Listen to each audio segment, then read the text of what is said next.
Sure. Actually, yeah. Yeah,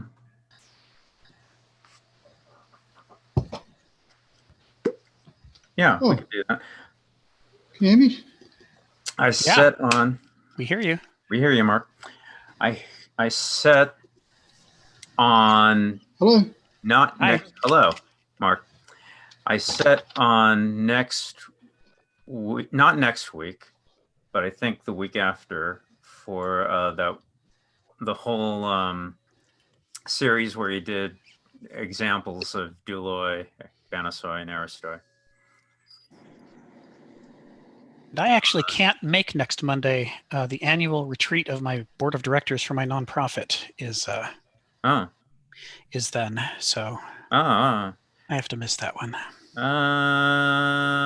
Hey, I wouldn't mind postponing, taking a week off. Okie doke. It's okay by me. Everything's going right. Yeah, it is going right. Okay. No, hi, Mark. We hear you. We hear you, Mark. Cool. So, yeah, what I wanted to say was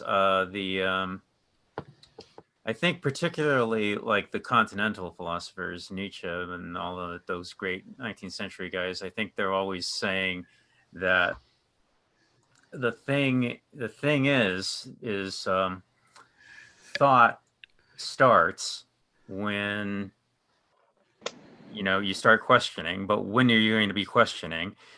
If you're just in this, if you're in this cotton candy bubble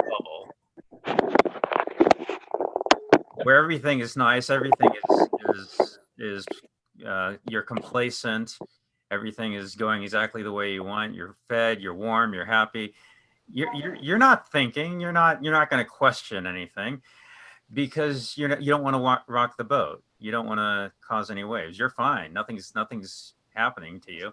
It's only when something pokes into that cotton candy bubble, starts poking at you, and you go, oh wait, hey, wait, how why is this happening? What's going on now? Yes. You're starting to think. Now you're starting to question. It's when something is poking at you. It's the beginning of thought. That's right. And I think particularly Nietzsche, they were saying, yeah, that's actually the good thing. Strife and adversity and hardship are actually good for you. And Heraclitus said that. And that's, if we're trying to do anything, that's what we're trying to do here, and we can call that being annoying. If you're not being annoyed, there's then yeah, you're not questioning. You're not thinking. Complacency. When it comes to philosophy, complacency is the opposite of annoyance. Right.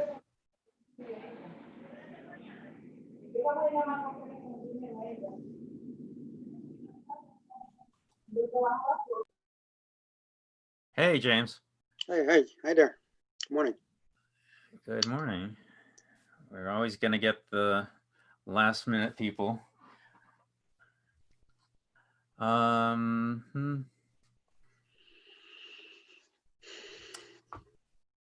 it's Scott again. Hey, Scott.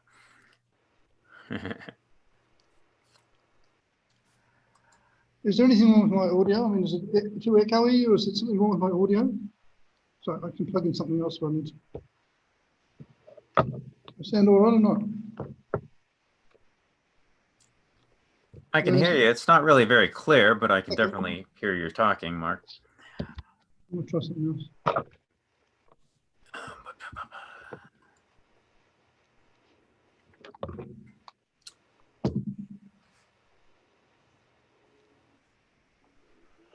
Yeah, and everything about our modern civilization is, I think, has a soporific effect, has an anesthetizing effect. It's designed to keep you from questioning. It's designed to keep you from thinking. It's designed to keep you to just accept what's handed to you by your culture, by the news, by your leaders, by your religion. friends, family. The more you question, the more dangerous you are. And the more you're annoyed, the more you question. So we want to keep people not thinking and not being annoyed, and just give them mindless entertainment and fun action movies and pop culture. And yeah, no intellectual pursuits whatsoever, because that's dangerous. That's going to cause ripples. That's going to cause trouble.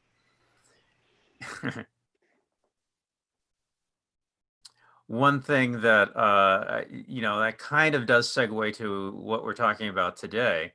And a point I'll just leap into right now. I wanted to make this point at some point, so why not just start off with it?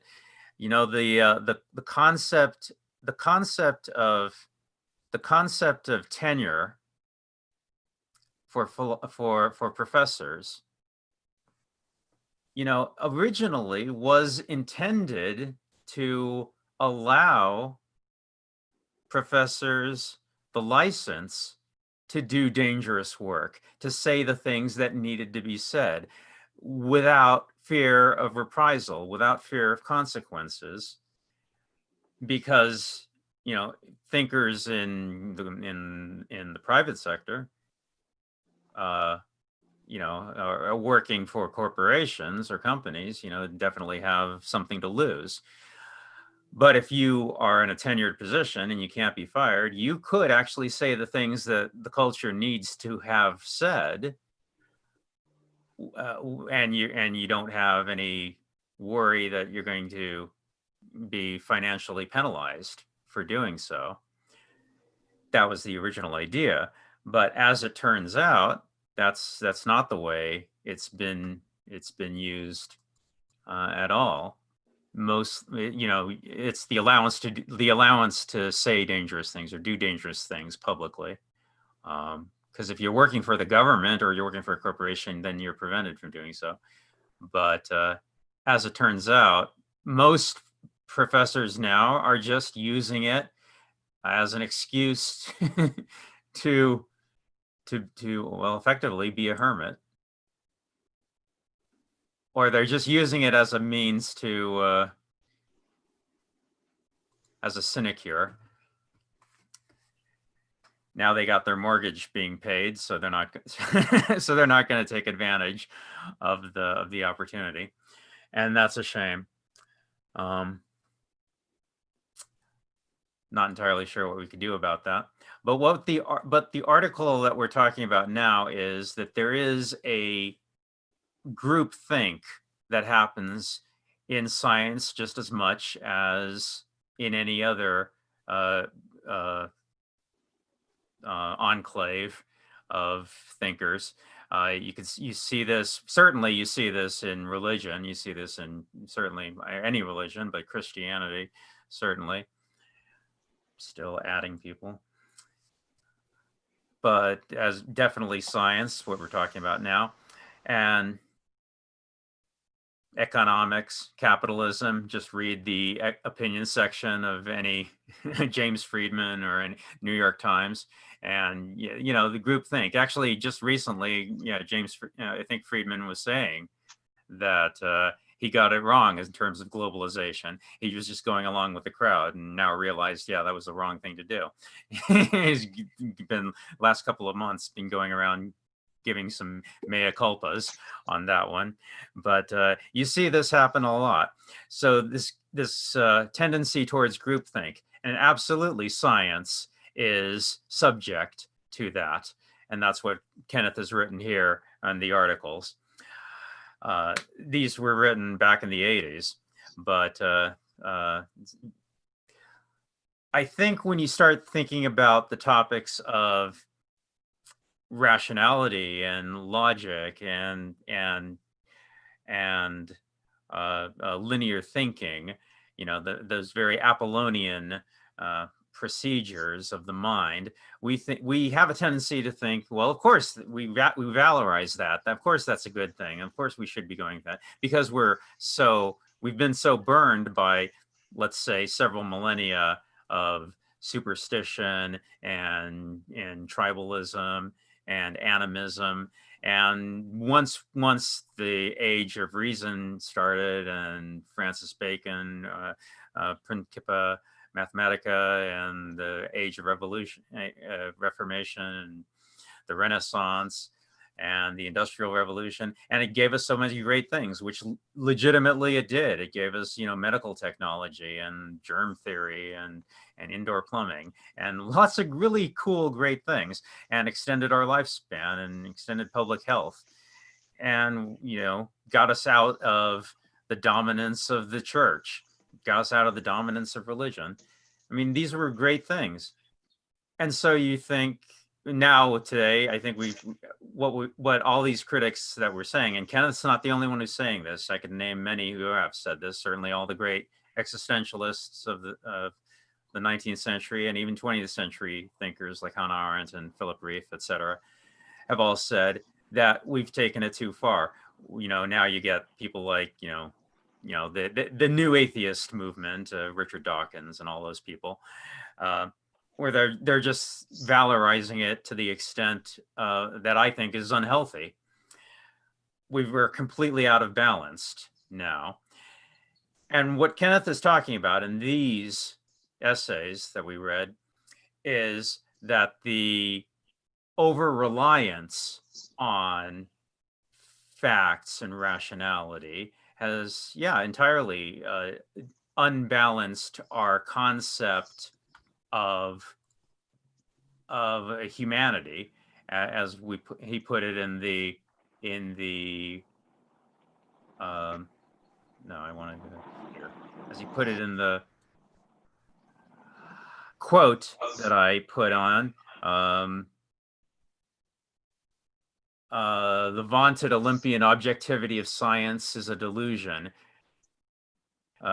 growing more threadbare with every revelation of falsified lab data, careerism, egoic self-promotion.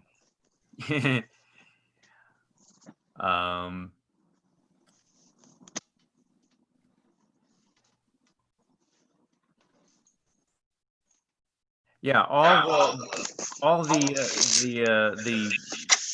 the reasons that previous civilizations thought were the reasons for existence have now been taken out, like meaning and purpose.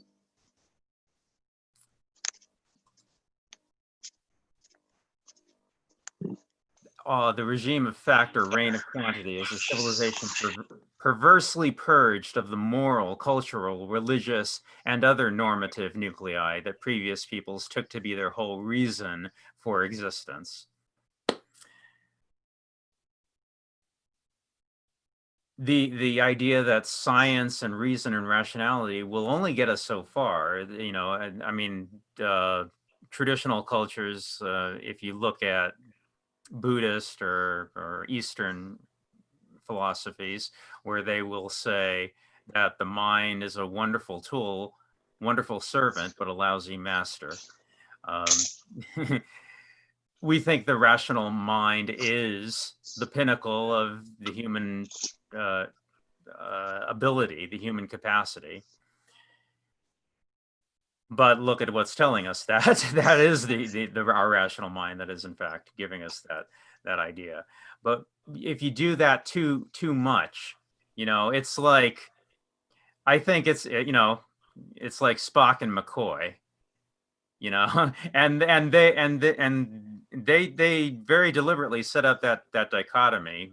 Gene Roddenberry set up that dichotomy very consciously. Actually, you always have Spock, the very logical, rational, right-brained avatar, and then McCoy, who's constantly emotion. He's nothing but emotion. He's just screaming and yelling and carrying on about something. And I think all the great philosophers will agree that if anything, we need to have a balance between the two. We have to have both of those chariots pulling at the same level of capacity. If not, then yeah, you're just going to go in circles.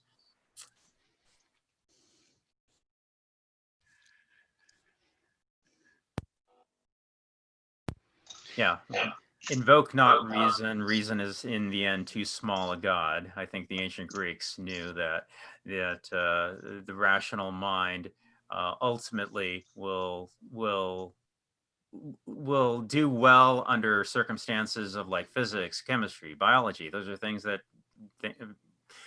the rational mind is very, very good at doing. But when it comes to things like, yeah, music, poetry, art, philosophy, the rational mind would be of limited use. You can see this blind spot in Star Trek, where Vulcans are presented as almost the epitome of evolution. It's like, look how rational they are. If only we could all be that rational. And they'll occasionally dramatize the struggles with emotion and how they have to suppress them, but they rarely suggest that it's a bad idea. And we are often given stories where people are too emotional and it leads them to make bad choices. So the Apollonianism of the modern era is sort of well represented by the archetype of Spock in Star Trek, and to which when you start thinking about the difference between, for example, reason and empiricism, what's the difference between trying to think your way to the truth like the Greeks did, or measuring the world to see whether your ideas are any good? That's conflated completely in Star Trek. Spock will often talk about, the logical, rational thing, and then talk about data and evidence as though the collection of data and evidence were a rational, logical process and not an empirical process that was opposed to it in some ways. There's a confusion because Roddenberry's not a philosopher. He's trying to talk about these issues, but he's confused about what some of the differences are. And of course, what he can't represent, because it's unthinkable and unexpressible in modernism, is the third pole. So, yes, there are emotions. Yes, there are ideas and thoughts and evidence. But what about principles? What about the guiding principles that make the cosmos go, to which we ought to harness our feelings and our thoughts in order to align ourselves with the greater picture? This is entirely absent from Star Trek. They sort of allude to it in an arm wavy kind of way from time to time, and it's usually Kirk who's saying, truth, justice, the Federation way. But that the reason it's such a blind spot there is because, of course, as Kenneth insists, and as Nietzsche and Hegel and others have said before, it's an enormous blind spot for modernism itself. We often think that the whole point of knowledge and study is to increase our power to do things so that we can do whatever we want. And of course, the idea that because we will harness science to throw some facts in there, and because we will reason our way to the conclusion, that it would therefore necessarily be a good conclusion, flies in the face of all kinds of evidence from history. It flies in the face of Nietzsche's quote, translated by Walter Kaufmann. It is precisely facts that do not exist, only interpretations. Putting his finger on the weak spot of evidence-based, fact-based reasoning, which is, well, what do they mean to you? What do you think it means that this is true? That turns out to be the overriding issue. The same facts can be used for opposite ends. Or, going after the idea that we should be driven by what we want, and that, as long as we harness all our technology and science to our desires, that will lead to goodness, runs in the face of Heraclitus.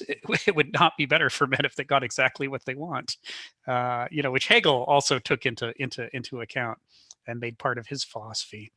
This idea that the two centerpieces, what we want and what we know and know how to do, are enough to get us to a good society, which is the premise of modernism, are pretty powerfully refuted, not only by the evidence of history, but by pretty potent arguments from people like Nietzsche and Heraclitus and Hegel. So, but we don't talk about that, right? When we're evaluating, is democracy the best of all possible governments? Is capitalism the best of all possible economies? Is modernism the best of all possible world epochs? We don't talk about the question of, is there an enormous danger in doing what we want, and is there an enormous danger in doing what we reason out? Are we missing something? That's not part of we're not allowed to talk about that. That's not part of the equation. I'd like to bring up that Wittgenstein replaced the idea of objective truth with intersubjective agreement. I think the problem with the quantity revolution is that matters of quantity have very strong intersubjective agreement. I don't know if I mentioned the Rudy Rucker example, but he says, imagine that you and your friend are at the edge of the woods and I've tied a ribbon around a tree. And I tell you and your friend to go look at the tree, come back and give me a report about what the tree looks like. But then I ask you to go and come back and give me a report about how many branches there are on the tree. The second report will be identical. So it looks like the world of quantity is a world that's shared perfectly universally. And so that's how science began. Francis Bacon created the scientific method only by looking at differences. You add and subtract quantities to a system, and then you see if any other variables are changing. And if they are, then you can build a correlation, and that's the way to do objective science. And then Kant's revolution was all about looking at how the relationship between language and quantity to explain the fact that the quantified universe is identical for everyone. And in fact, Einstein said that the strangest thing about the universe is that it plays along with quantity, which he saw in terms of intuitionism as a subjective construction. So mathematical operations are entirely inside the head, Einstein thought. So isn't it strange that nature, outside the head, should play along with them so nicely? But then we get to the capitalist revolution where human life itself becomes quantified and bean counters run the world, as Rick Roderick used to say. And yes, social life and all this. So I'm wondering, is Kenneth Smith saying that the realm of human freedom and innerness and desire, that this should be off limits to objectification, quantification, manipulation? Especially now with big data, where the quantity revolution is really colonizing people's souls and desires in ways that are unfathomable, so that where we really are puppets of the mind industry. So is it a protection, or should we take the quantification revolution all and max it out and somehow turn it against itself? I think what would be useful is to distinguish between the disciplines, the qualitative difference between what we're talking about, like science and rational thinking as a tool rather than as a thing. A tool that is imperfect, and scientists usually agree about it, but is probably the best empirical way to know that is available at this time. And values such as you talked about humanism, but humanism in general, honesty, integrity, whatever, and those are values and maybe belong to ethical philosophy. They are qualitatively different than the tool of rational thinking and science. And then there are the aesthetics, when you mentioned music and art, and that's the aesthetic realm, and it has a status of its own. And we need to differentiate among them so that we can get that balance that you are referring to. The values of society needs to be clarified as values, as things that we morally value, although their implementation, let's say wipe poverty over the world, the implementation of what it means and how we do it can use the tool of rational thinking and science, and it better does. But it's not the value itself that strive to abolish poverty the best way we can. So I don't see those, I don't see the conflict, at least not in theory. Of course, the way it is interpreted by people, where people get territorial, scientists get territorial, and everybody thinks that their way, the value way, the ethical morality, philosophy, logic, that this is everything there is, and of course that's the problem. That's a very good point you're making here about the promise of what happens if we bring the different branches of philosophy together and apply them each to their own strengths and use them together. One of the challenges that we face is that science as a theory and science as it's actually practiced are so far apart. It's, there are many questions we would like to investigate for the good of humanity, but that one can't secure any funding for. Basically science ends up harnessed to the market, and specifically not the free market, but the market of who has the most money, who therefore become the only funding sources you can find. And you either produce results, whether they're true or false. They could be false, right? As recent surveys of studies in scientific journals have shown to an alarming degree. You can produce false results as long as they reassure your funders for long enough to secure funding for the next year. Now, the idea that we can scare or coerce people into being good by threatening them with homelessness and lack of health care and all these other existential threats that hang over us in modern society, and that will produce good behavior, is sort of counteracted by what we see the influence, there's sort of a pernicious, perverse incentives that sets up on science that warps it away from what it should theoretically be able to do for us into this model in which its purpose is to serve the return on investments for shareholders, for the corporations that have enough money to fund ongoing science in little drips and drabs. It's remarkable in the modern context when you see scientists choosing to disregard those perverse incentives.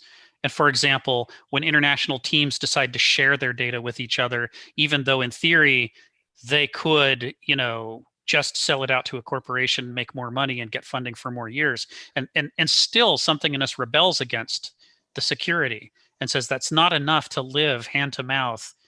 When science is leashed to the hand to mouth existence, it gets warped. And so you see these people pushing back and trying to reassert the ethics of science, that it's got to be liberated from those kinds of distortions. It's a huge problem, by the way. Today, all science denial is really funded by the think tanks and Yes. Science Institute. The Koch brothers have instituted the owners of fossil fuel. So ask yourself, what is really going on? And it looks to me like there is a value above science today that we are holding.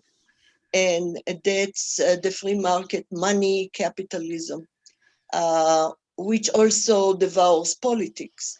Mm-hmm. So at this point, science is not valued as a discipline by itself, important enough to be independently funded. So it's a value crisis that we are having, not a science and rational thinking crisis. So it creates kind of a problem for us linguistically, because we use the word science for both things. We use the word science both for what it ought to be able to do for us, but also for what it actually ends up doing within the context of these perverse incentives and the ways that the market warps it. We call both of them science, and then that makes it hard to talk about, is science a good thing or a bad thing? What we'd like to say is, well, science pursued the way it's supposed to be pursued could, especially if it's in service to ethics and aesthetics, would be potentially a very good thing. But science, when it's pulled out of that and put into the context that it is in the modern world, becomes problematic. When we look at the problem of science denial, it's hard for us to talk to science deniers because they want to talk about the weaknesses of science, the warped version of science. And we want to talk about the theoretical promise of science, what it was supposed to deliver on. And so we end up being like ships crossing in the night, arguing about two different things, but using the same word for it. Well, but that discussion that you are pointing to is really reflects the lack of rational thinking in debates that have to do with life or death of a society. A debate should be designed in a way to solve a problem at a higher level than it started on each side. However, what it becomes is a political power issue, who scores and who wins. And that's again a value issue. So what I see is I can't blame scientists themselves, even if they want to produce pure, honest science, they are unable to. They don't have the funding unless they go somewhere that has an agenda for them. So again, we get to the value issue of we are into power and into winning rather than, well, use the big word truth. Yeah, it seems like science used to be inspired by religion, and nowadays people are using science to attack religion, and the basis of science should be a kind of, begins with atheism, and then it maybe devolves into nihilism and cynicism. So it becomes, valueless for that, maybe for that reason. There's an interesting piece of history about Western science that goes right to what you're saying, which is that in the early days of the emergence of science, in the early modern era, it was under constant threat from the established power structures, the medieval church and the medieval lords. They didn't want science to say anything that would threaten their power. And so as a result, science over the course of a few centuries of various people getting burned or persecuted ended up with a devil's bargain that it has kept to this day. And the devil's bargain was, we promise not to talk about right and wrong and ethics and cosmology. We promise to only talk about how to be effective at the things you want to do. And that way, if you're in power, the things you want to do will serve you. We'll help you get your artillery aiming at a better angle, and we'll help you increase your crop yields. But we won't do any science about ethics that might suggest that maybe your version of theology is warped, or maybe you shouldn't be the king. But those are the sorts that we promise never to ask those questions and do that research. And in return, you let us do the science that we're able to do. So it created this context in which, in order to be religious, in order to be compatible, not just with religion as it was in Western Europe, but also with the political power structures, science had to be nihilistic and amoral. That was the price of being. They had to say, "Oh, we promise never to talk about these things." And so, what happened with the revolution during of modernism, as the church got dethroned as the theoretically primary source that it had been in the Middle Ages, and as monarchs got dethroned and replaced with constitutional republics, science still had that vacancy about, well, what am I for? Who do I serve? What's my purpose? And who's gonna answer the questions of right and wrong and to what all this should be put? And so capital just swept right into that vacancy that the church and the lords had vacated, and said, well, we'll be your lords now. And the way that it'll work is, instead of burning you at the stake if you're bad, we'll give you another quarter's funding if you're good. And by good, we mean make us a profit. So there's this kind of, the nihilism you talk about was sort of the deal that was struck at the end of the Middle Ages and beginning of the Renaissance. And they've really never gone back and said, you know what, screw this. Science should talk about ethics and why are we doing things? Science should really get into the question of, the human needs that it serves, and not just be sort of this utensil to be picked up and used by whoever has the most power at the moment. Does it seem There are to two bourgeois ethical theories, Kant's and Mill's. Kant's was based on the law of non-contradiction, and Mill's was based on maximizing happiness for everyone. Both of those would be helpful, even though they're purely quantity based. You're basically counting railroad ties and doing happiness calculuses for people, and that's culturally relative. But they're not implemented, because if they get in the face of profit, they're ignored, or they're called impractical. So bourgeois ethics has produced two paradigms that have some value, but the results are simply ignored. Like we talked about last time with the Nestle baby food and the Ford Pinto, utilitarian system told us what to do, and it was to move the gas tank forward. But the shareholder interest took priority over that.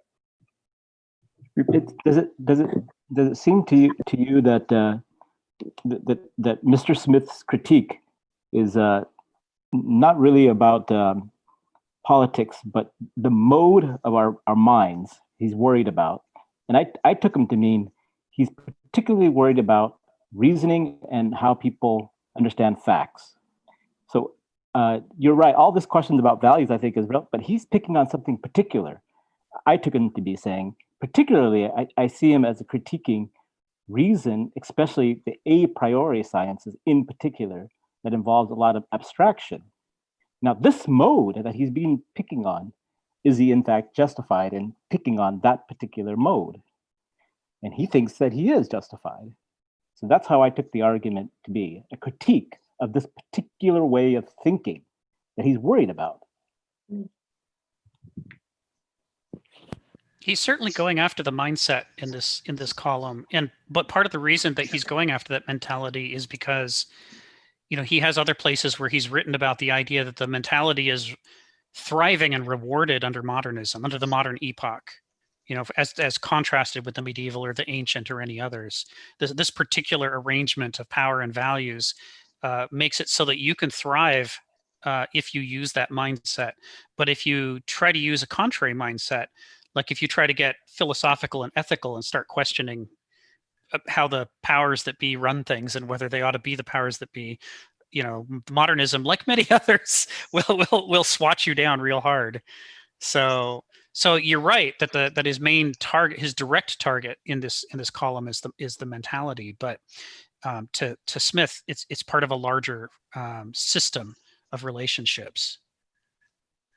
Is the foundation for that positivistic and analytic philosophy, positivistic science and analytic philosophy, that kind of rationality behind that everything has to be verified.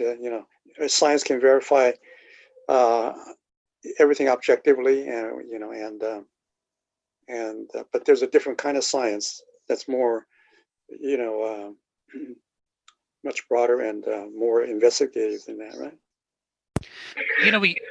We see this interesting thing with sciences. We've got some recent sciences like computer science that weren't around all that long ago, and it's fascinating to see the extent to which those are underdeveloped in relationship to sciences that have been around for centuries or thousands of years. So there's this, as with anything else, how long have you been digging in that area? How long have you been working out the problems? Sort of affects the level of problems you're able to meaningfully model, And so with science, what's fascinating is that since the ethical side and what should all this be for and what are right and wrong and justice is the part that's been suppressed since, 1500s when it started to emerge and they had to strike their deal. It means that particular aspect of science is just incredibly backwards by comparison. It's like we can say a lot more about physics and chemistry and biochemistry than we can at a scientific level about, should we make an atom bomb? Should we be efficient in our death camps? All these kinds of ethical, moral questions where we lag behind. But when it comes to how do we make a bomb really well? Or how do we make a death camp really efficient and kill off a lot of people rapidly? We're really good at that. And so it creates a problem because, if you're the powers that be and you're in charge and you're considering your toolkit and what you can wield, you're more likely to want to pick up the tools that work really, really well than the ones that are really backwards. They're not likely to reach for science to tell them whether it's a good idea to lock up all the immigrants, for example. They're more likely to reach for science to say, well, what's the minimum we can give the immigrants in those camps and how do we make the camps efficient? And so that puts us in a problematic perspective. Can you trust science to evaluate itself when the particular branches of science that would be needed to evaluate itself are the ones that are the least developed? Well, evaluation of science itself as a science, as good science that's done right, is constantly done by the science community.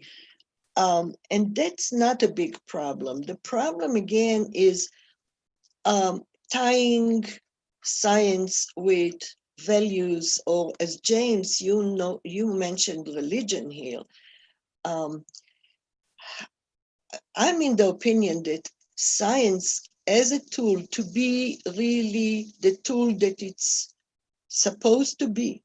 If you use Aristotle's virtue to feel the virtue of what it is, has to be independent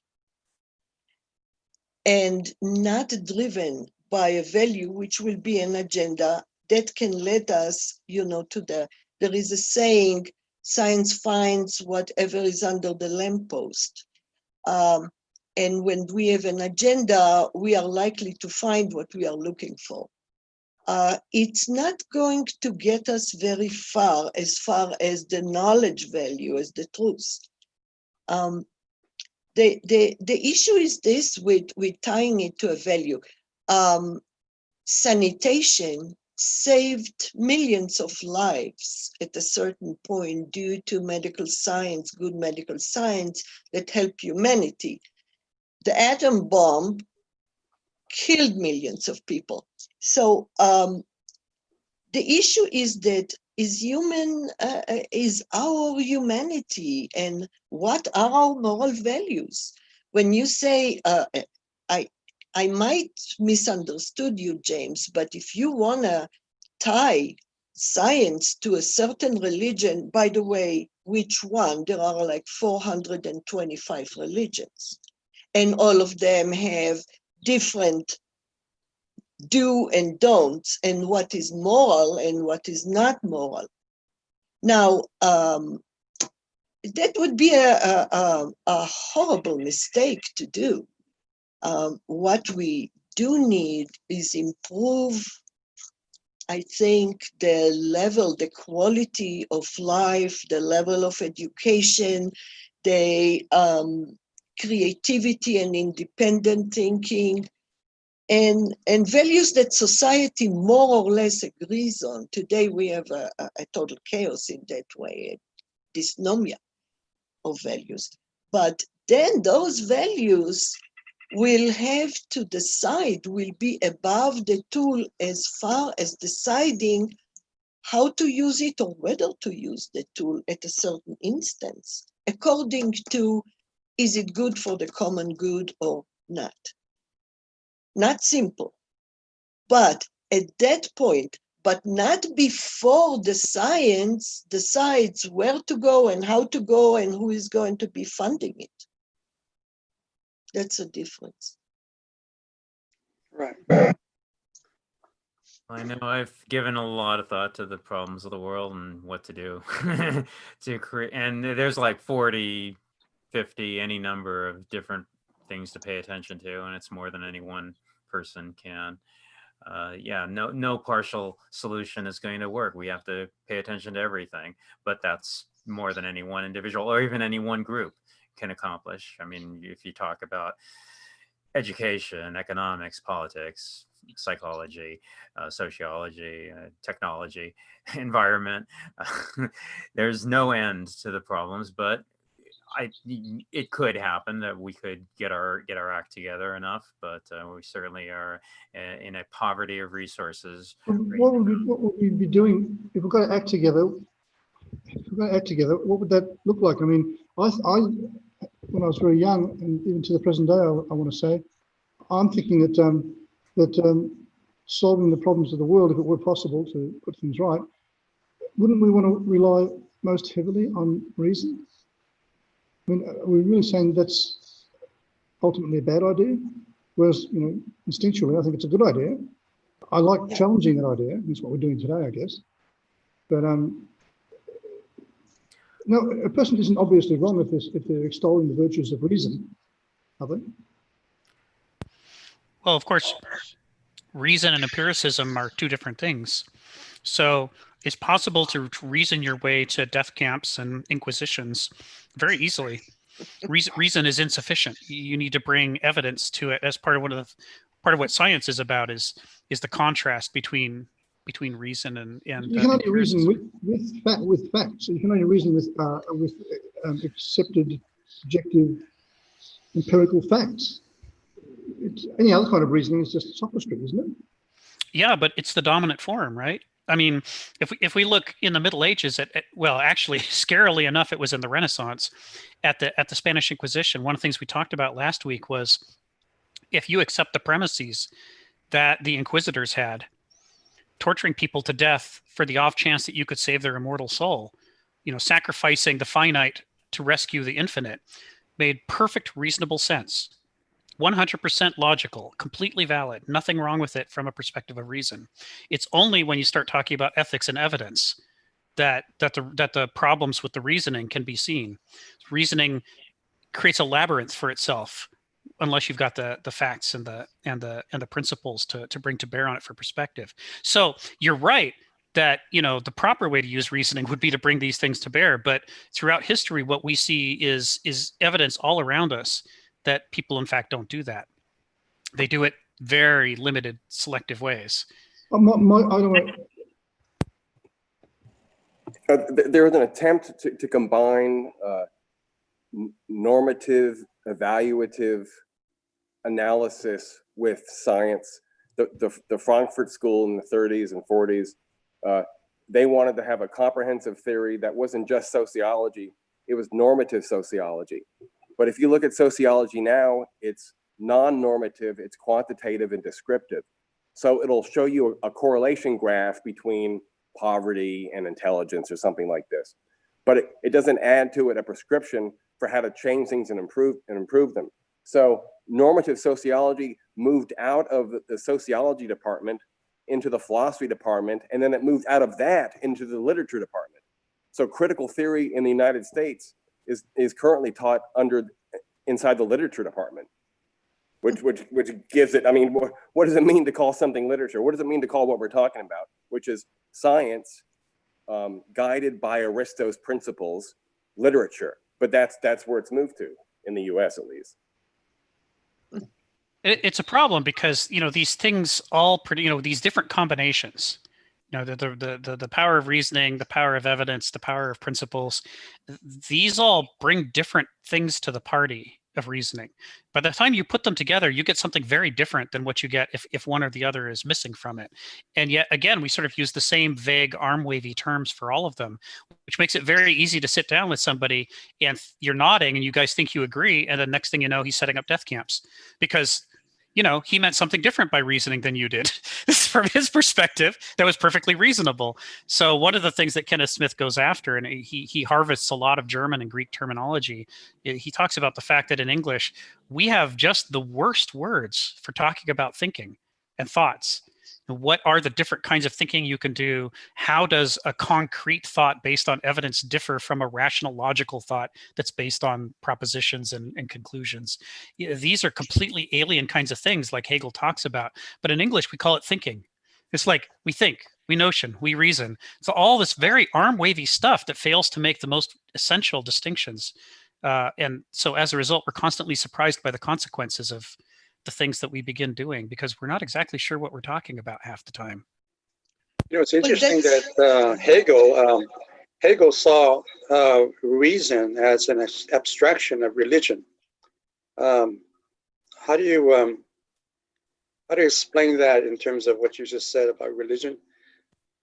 Oh, that's right. He talks extensively about what religion looks like when it is abstracted, Verstand driven.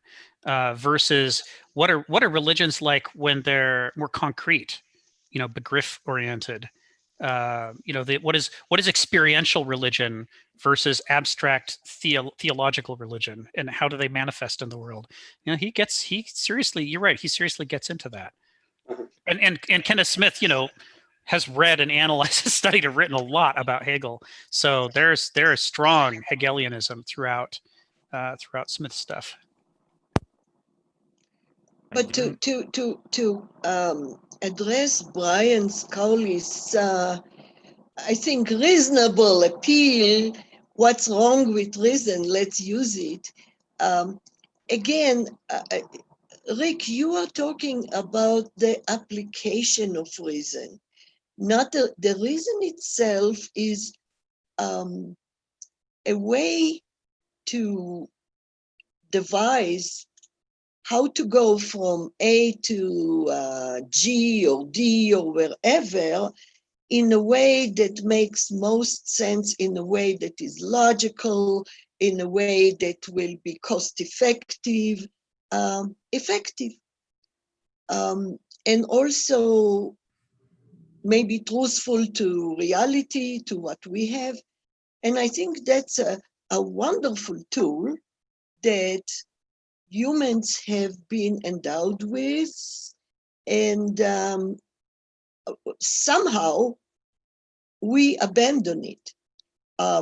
When you give the gas camps as an example, they all agreed on a certain goal, which was a value, that value was based on faith, on agreement, not based on facts, but based on their beliefs, the elders of Zion kind of beliefs that there is a Jewish conspiracy and that the Jews are, and I read Mein Kampf. So Hitler there really manifests the values of Aryan purity that is so important that they justify any means, which means the extraction of the diseased tissue from the Aryan body that is the Jewish disease. And those are more or less words that he's using.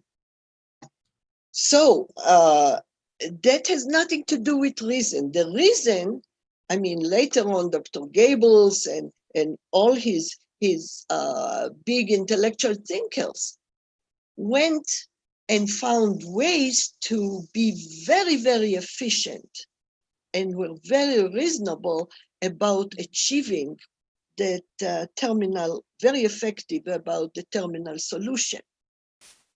But that reason by itself is not harmful.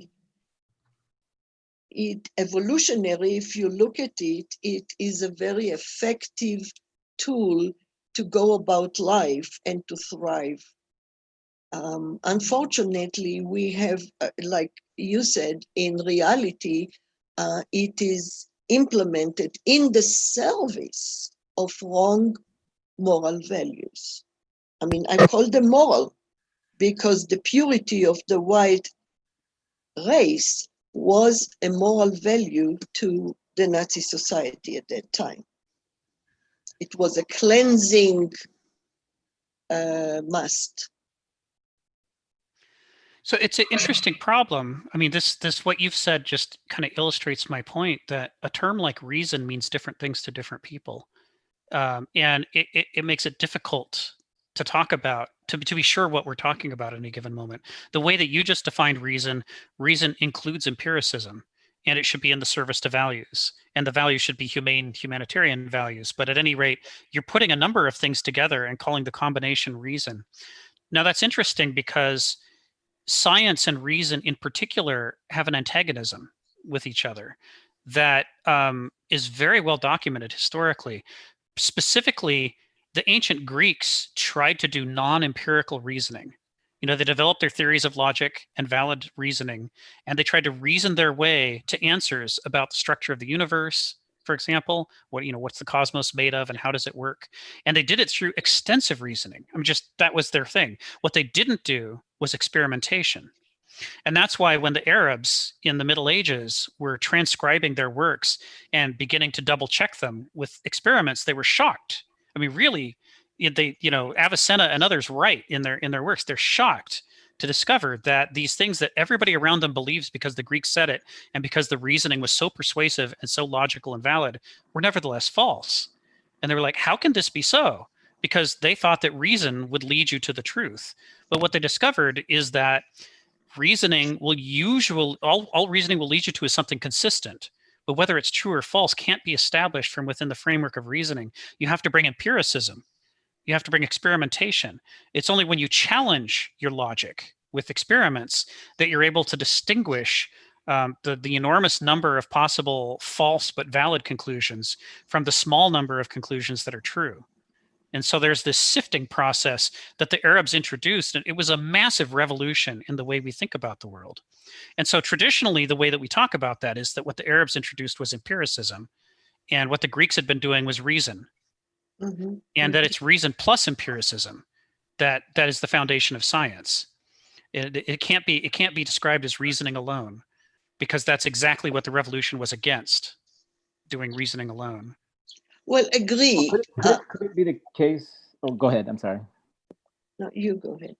I just took it to mean that, look, maybe when you talk about the word reason, I'm just going to try to just very contemporary kind of understanding of reasoning is usually through argumentation or reasoning that's conducive to the truth. When we use a justification, primarily there's something normative about it. So there is a norm in reasoning.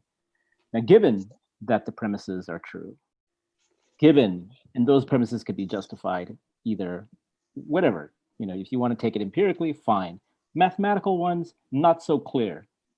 To say that a priori, then the force of reason, the conclusion, it seems to be an epistemic responsibility. Should you take that to be true? And here, you feel like there's a responsibility, a cognitive one, that you should too also believe that the conclusion is true or likely to be true. And this is what I take to be, does our author have something to say about this sort of normative force that he's worried about? That's what I took him to be something, maybe there's something interesting about, maybe we should be more cautious about this sort of rational, intuitive force that's at work. Certainly he's questioning the difference between truth and validity, among other things. Just because something is logically valid doesn't actually give us any guarantees at all that it's true. Any number of mentally ill people, and I speak from someone who's got a family full of mentally ill people and have wrestled with it myself, can produce, if they're really obsessive about it, can produce these remarkable systems of relationships and operations that, you sometimes in Hollywood, when they're trying to show, a crazy genius, the Hollywood stereotype, you'll see the wall full of pins and threads leading from one thing to the next and all the evidence that's been assembled. And part of what they're trying to illustrate in their sort of clumsy way is that you can, through the power of reason and logic, establish valid, sophisticated systems that are nevertheless divorced from reality. And that's a hazard of reasoning, which is why the Arabs brought empiricism to the party to help discipline it. What Kenneth's getting at is that there's a third pole. Aside from what's valid, aside from what's true, there's also what should we be doing, the oughts. And he's not talking here about relativistic oughts, where, if the Nazis want to kill Jews, well, then that's okay because that's what the society voted on. He's talking about objectively. He's getting at sort of an ancient Greek proposition that nature itself contains ethical propositions, that oughts are not merely a plaything of societies and individuals, but that like truths, they can be discovered in the world if you search for them methodically the right way. And that this element of trying to establish what we ought to do so that as Ayala says, we could then harness science to serve the correct ends, is one of the things that's most missing in the modern world. Because the one thing that the people who have power really don't want people doing is talking about whether they ought to have power and whether the things that they do to maintain their power are things that we ought to be doing. So what we're getting, and part of this comes from Hegel, some from Kierkegaard, some from Nietzsche, some from Kafka, Dostoevsky. There's a lot of sources here. But part of what he's getting at is that we have to divide up what we think of as one thing, which is reasoning in a reasonable way, and think about the different components. Like, does it make sense? Is it logically valid? Is it true? Is there evidence for it? And, is it good? And does it serve humanity? We have to be able to think about all those things with rigor and not just one side of it and trust that somehow people will use it for the right thing. But why Or- are we doomed to One of the failure in things- that enterprise? If we are doomed, as I imagine that we are, if we're doomed in that enterprise, it's not because the mechanism of rationality and reason and analysis is somehow flawed. It's because people, I think, will have different people will have different degrees of ability to evaluate what is in fact true, what is in fact the case. Because in order to understand anything, you have to be able to absorb it and see meaning in it. And how do you do that except through the prism of your own experience? I don't think. I think that there are people who cannot be, not because they're stupid, because people have different views of the world. Those different views guarantee that there can't be a complete coming together on what is ultimately true, in my view. So, Hegel talks about that at some length. He draws distinctions between evidence-based reasoning and theoretical reasoning. He talks about Begriff versus Verstand. He talks about how, for example, the difference between if you imagine, say, the art of carpentry, and you think about it a lot, and you read a lot of books about carpentry, you go on the internet, et cetera, and you try to reason your way to being a good carpenter, you're going to be a bad carpenter. So there's an enormous weakness in abstract reasoning-based approaches to the world. And there is a countervailing approach to thinking, the Begriff, which is more evidence-based. And so you see where you get these people who have been doing carpentry all their lives and woodworking. And the experience of having their theories hammered on by reality has kind of bent out a lot of the falsehoods in their reasoning. Their perfectly valid reasoning was full of falsehoods because it hadn't been tested by reality. But the lifelong experience of going back to the wood over and over and over and trying and failing gradually changes the structure of the thinking so that it becomes driven less by abstractions and theories and more by the tangible experience of what reality teaches us about what's true and what's not true. And Hegel says these two kinds of thinking are completely different. And they have to be talked about differently from each other, because if you want good carpentry, you really shouldn't be relying on somebody who's trying to abstractly reason their way to the truth about wood. They're a hazard. They're a danger. Rick, I disagree with him about the total separate. I think you're right that we need to integrate them both.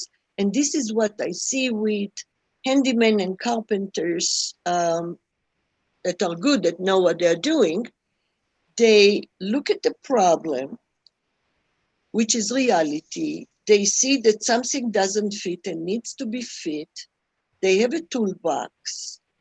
Okay, so this is the empirical analysis is there, but then they must have reason to connect which tool and how to do it to resolve a real empirical issue. So yes, science should use both, and maybe we are just tackling a linguistic problem and maybe a Hegelian problem. But Hegel agrees with you. I mean, he actually says you have to synthesize the truth out of both ingredients, which is what you're saying. You have to bring abstract reasoning together with the evidence. And it's physiologically, neurologically, it's impossible to separate them either. Because every time we are perceiving something, we are also interpreting. The interpretation comes from knowledge that we have already in a certain, let's say, drawer, like a library drawer. And that's how we perceive something, as a gestalt, as a concept, as a reason.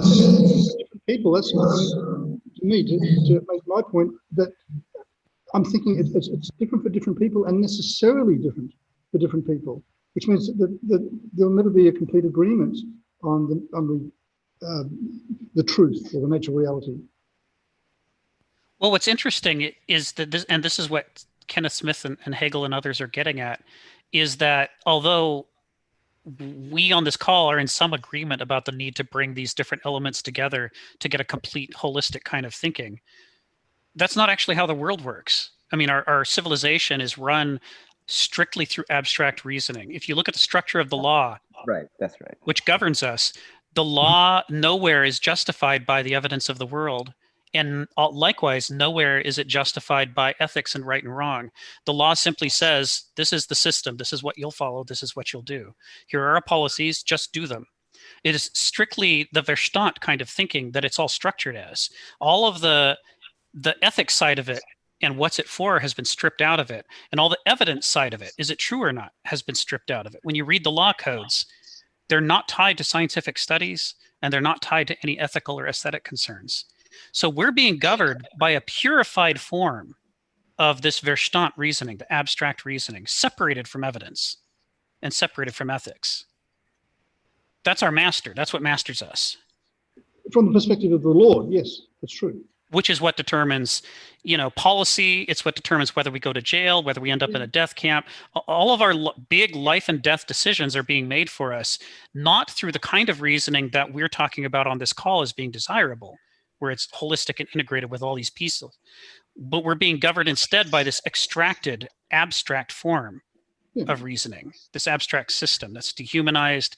It's stripped of truth. It's stripped of ethics, and that, Kenneth Smith is saying, is an extreme danger that we often don't recognize because we use the same word, reasoning, to talk about both the holistic kind and the stripped out kind. I think the extremity of the danger that it represents is in it's not seeming to be dangerous, in that it's seeming to be a positive thing, and you defer to it happily, and that's where the danger lies, I think. Right. And that's what the law. Oh, sorry. Go ahead, James. No, I'm sorry. Go ahead. Yeah, I was just going to say, that's the danger of the law, is that it invites us to just play along and follow it. If we're going to, as you're suggesting, Mark, if we're going to bring a full human response to the law and only follow it where it makes sense and adjust it where it doesn't make sense, that has to be done in an extra legal way, which is where you end up with civil disobedience and all these other things going on. The law doesn't encourage that. In fact, usually the law punishes that. If you try to, you start demonstrating in mass numbers and trying to overturn an unjust law, the law is going to beat the crap out of you and spray you with pepper spray and put you in prison, because the law does not want you to apply anything other than the abstract reasoning that it's applying to evaluate it with. It doesn't want to be evaluated at those levels. Exactly what's happening now.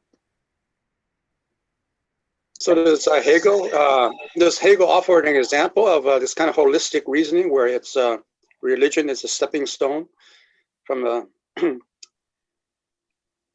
It's some tough reading, but yes.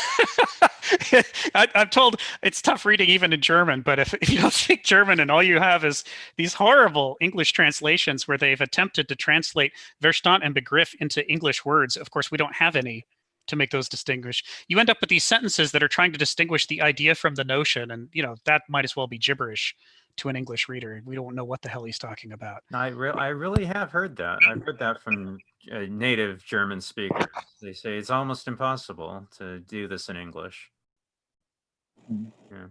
Speaking about reason, I just wanted to point out that our discussion of the limitations and the lopsidedness of reason is being performed through reason. We're doing something in this conversation where there's, like Rick has been saying multiple times, there's multiple reasons. So there's a distinction between this good reason, which comes from Hegel and Kant, and which acts as a counterforce against instinct, inclination, and habit.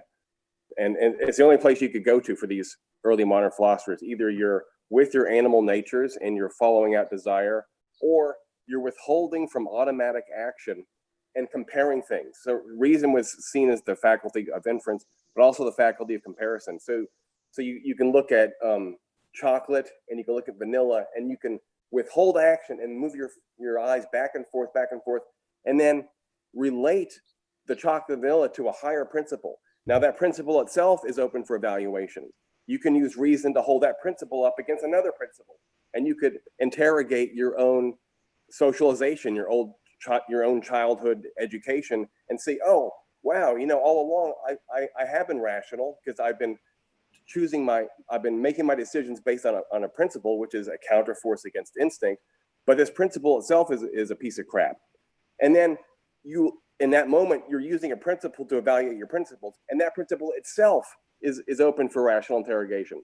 So finally, we have this distinction between positive norms and transcendental norms. And so if you want to do transcendental norms, it's going to have to be something like mystical and Platonic, but there doesn't seem to be an alternative. Either you're regurgitating your social conditioning, or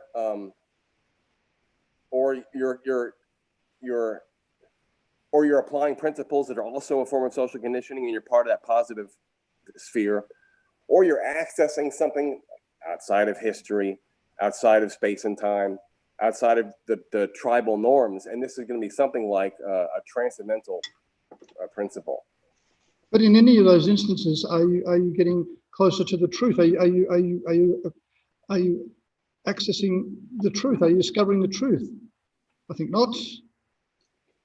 Yeah, I think in that case you'd have to come back down to the concrete and the empirical again, and see, when you take your transcendental norm and you implement it, does it increase the number of people that are eating, the number of people that are committing suicide?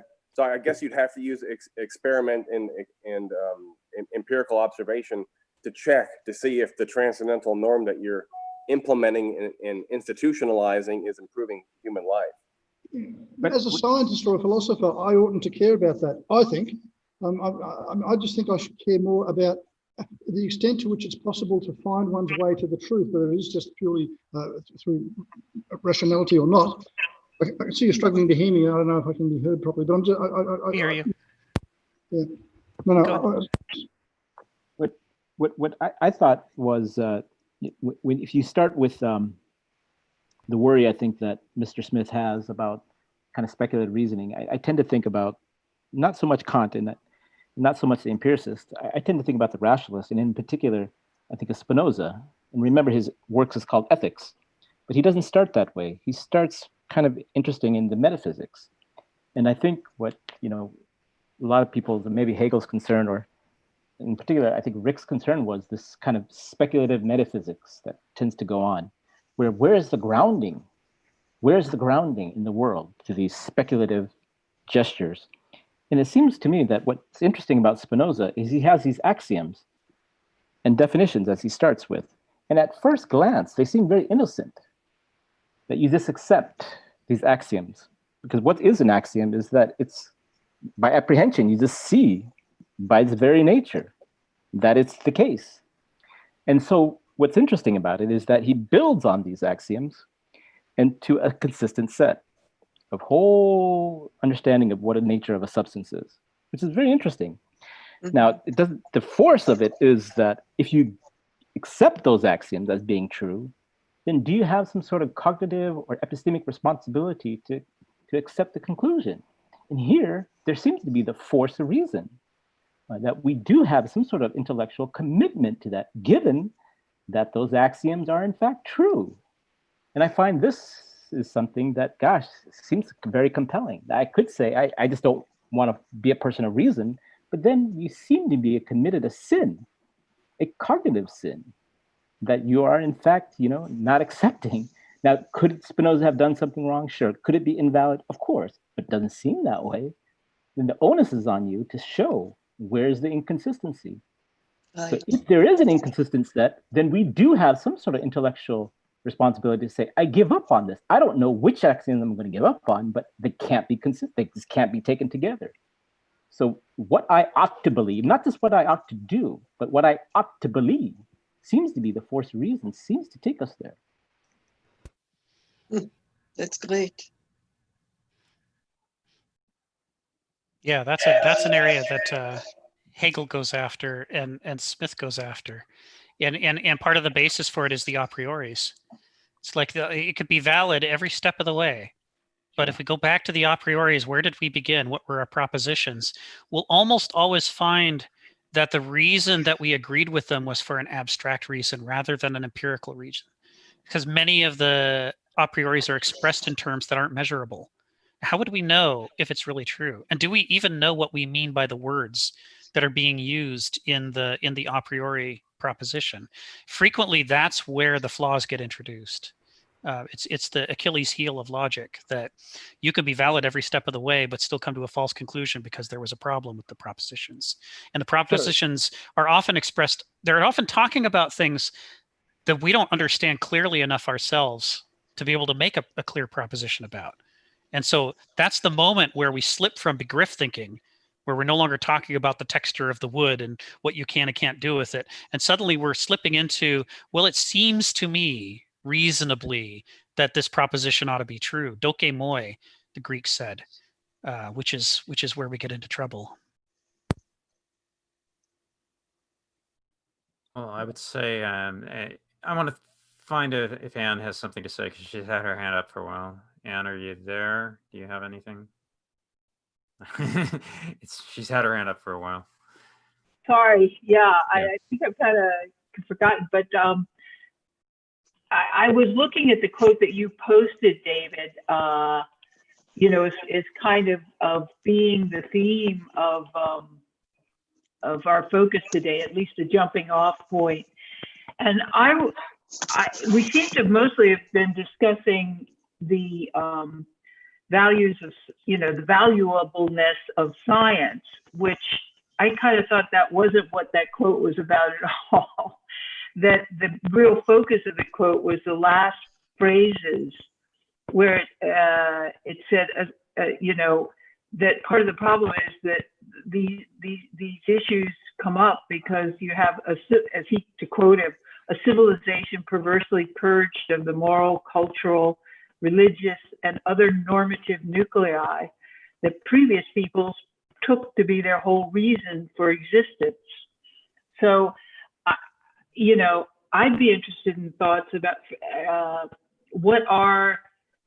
how can we get that element back into our present culture, assuming, at least from, you know, Kenneth Smith's jumping off point, you know, and inferring that he wants to do that because he describes purging of those elements to be perverse.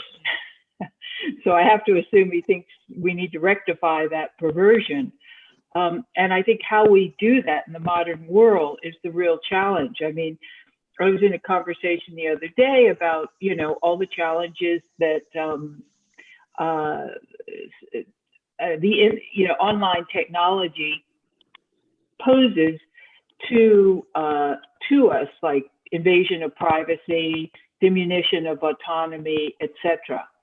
What the problem is, we're all talking about that, but we don't seem to have any sort of coherent framework for even having the conversation. You know, everybody's jumping around all over the place from their different perspectives, etc. And I think what Kenneth Smith is saying is that prior civilizations had coherent frameworks. They had some societal coherency, and we don't have that anymore now. I don't even know if we can have that anymore. You know, is that even possible with 7 billion people on the planet? You know, the population of the United States has tripled in my lifetime. You know, you're bound just by numbers to have this lack of coherency. So my question is, how can we approach this from a positive, if my interpretation of the quote is correct, how can we reestablish a normative nuclei to give us some coherence to talk about the problems? There are always going to be problems. So I don't think the conversation is about science. He's basically saying, science has won the day, congratulations. However, do we throw the baby out with the bathwater, i.e. normative nuclei? So I'm more interested in hearing folks' thoughts from that perspective, and more of a positive perspective. You know, what can we do constructively? Is coherence something we can even achieve again? I'm not sure that it is.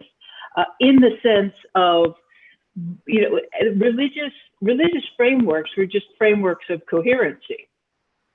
And when you had the large majority of people sharing them, then you had some coherency. Science is in a way just another framework of coherency. We just happen to have allowed it to become the dominant one.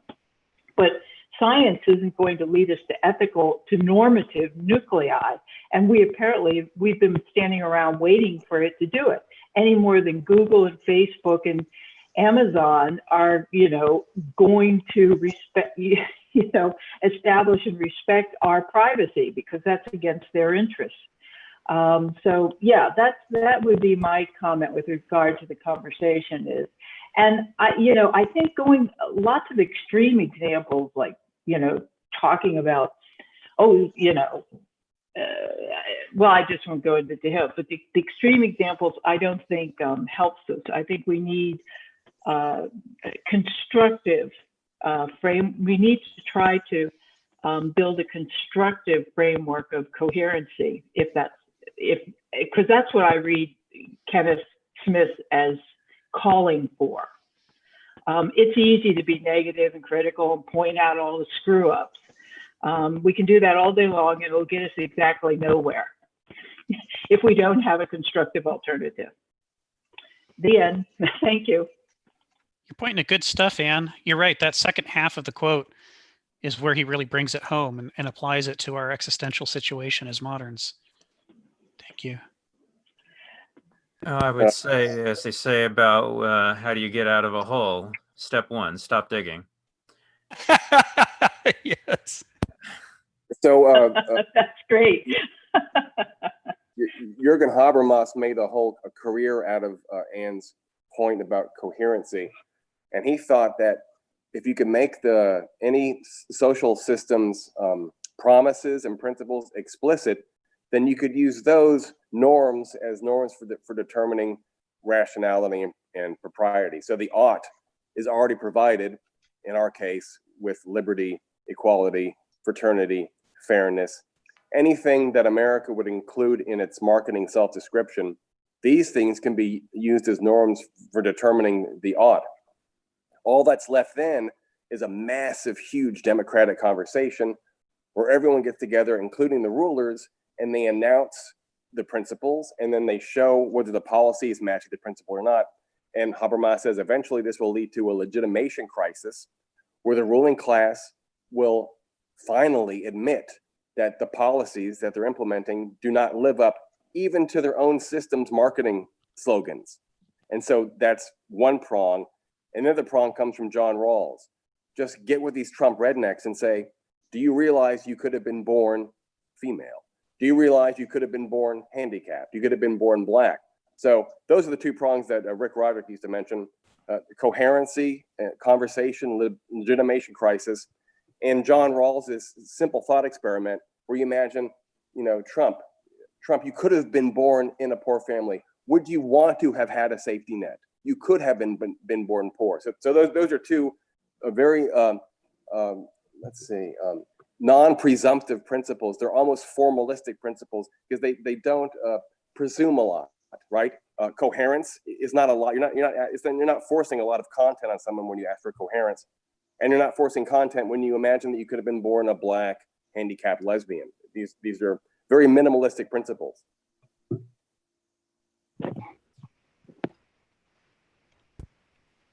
It's interesting timing because next weekend is the annual retreat of the board of directors of my little nonprofit. And one of the things that we're doing this year is going through all of our policies and tying every statement in the policies back to our core principles, which we've always only done unconsciously before. We've never actually said, here is our list of the core values, the core principles, and now let us evaluate every policy we have in terms of whether it actually brings that to life or whether it sabotages it.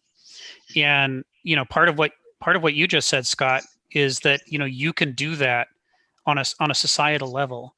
You can look at what your core laws are, your core policies and institutions, and say, well, so what are the principles that we are trying to reify and live up to? And let's just check. Let's just measure one by one and see, what about this law? Does this law actually lead to truth, justice, and the American way, or does it lead to something awful?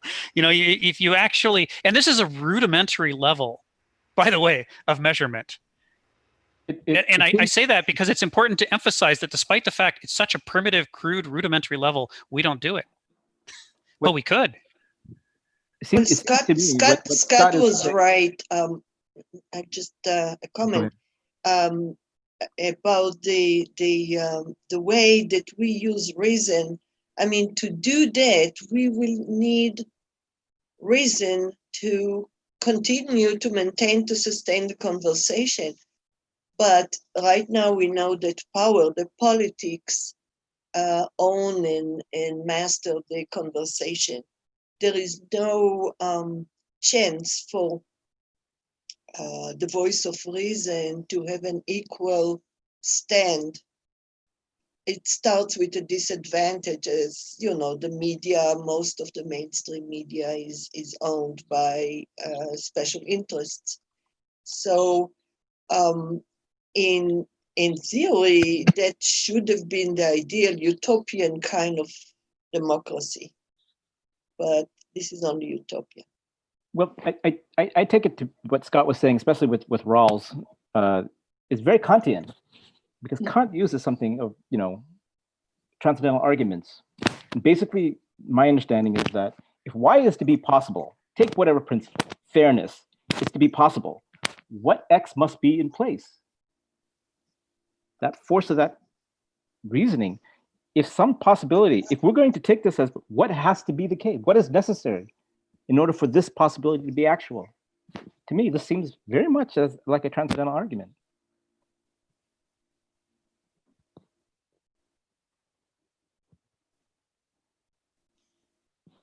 Well, for us to really have an effect, people would have to have empathy. They will have to put themselves in the position that they're starting blank slate. They don't know who they are and what's their spot in society.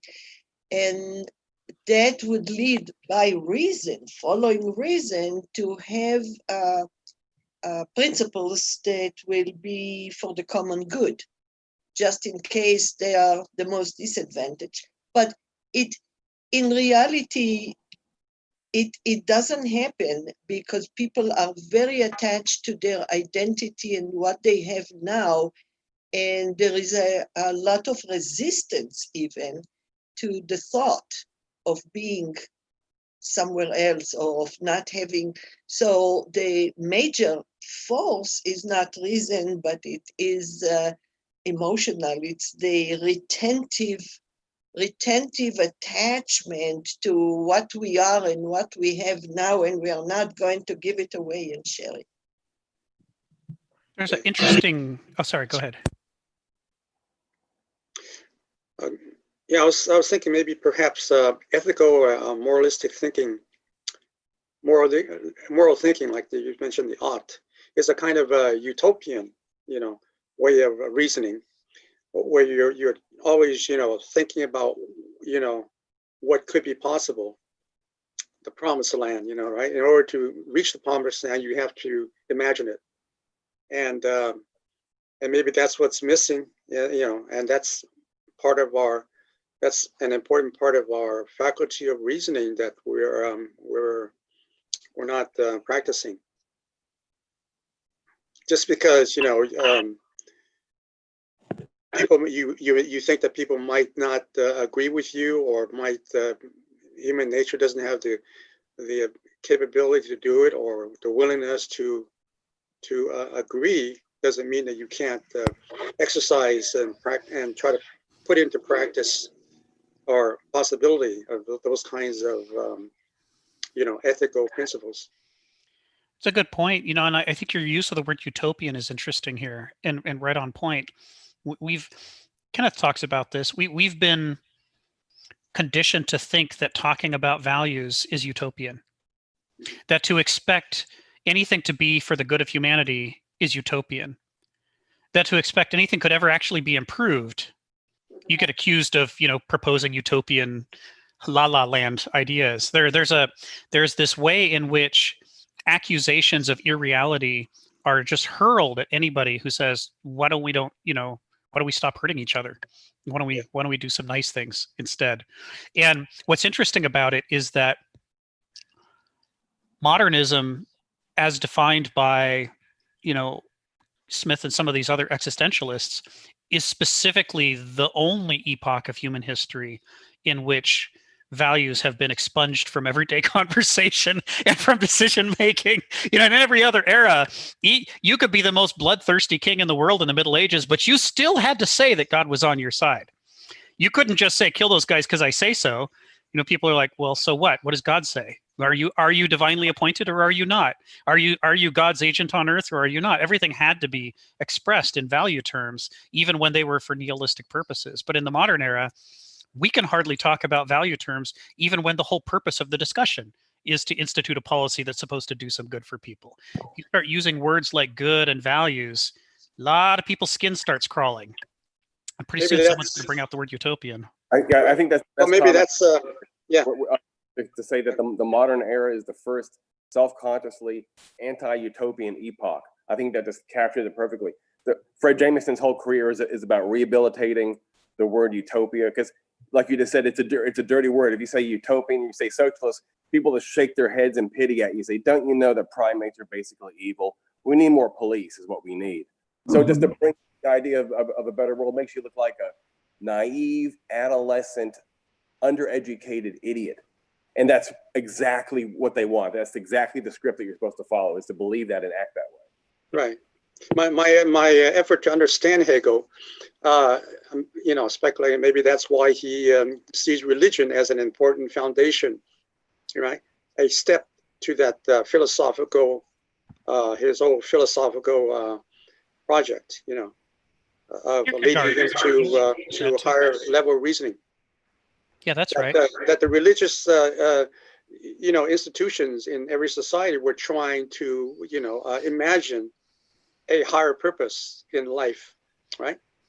And that Hegel saw that as a important, concrete stepping stone towards his abstract reasoning in philosophy. Yeah. Yeah, that's right. And you can see it not just in Hegel, but you can see it in the Hegelians who came after him. And that tells us something.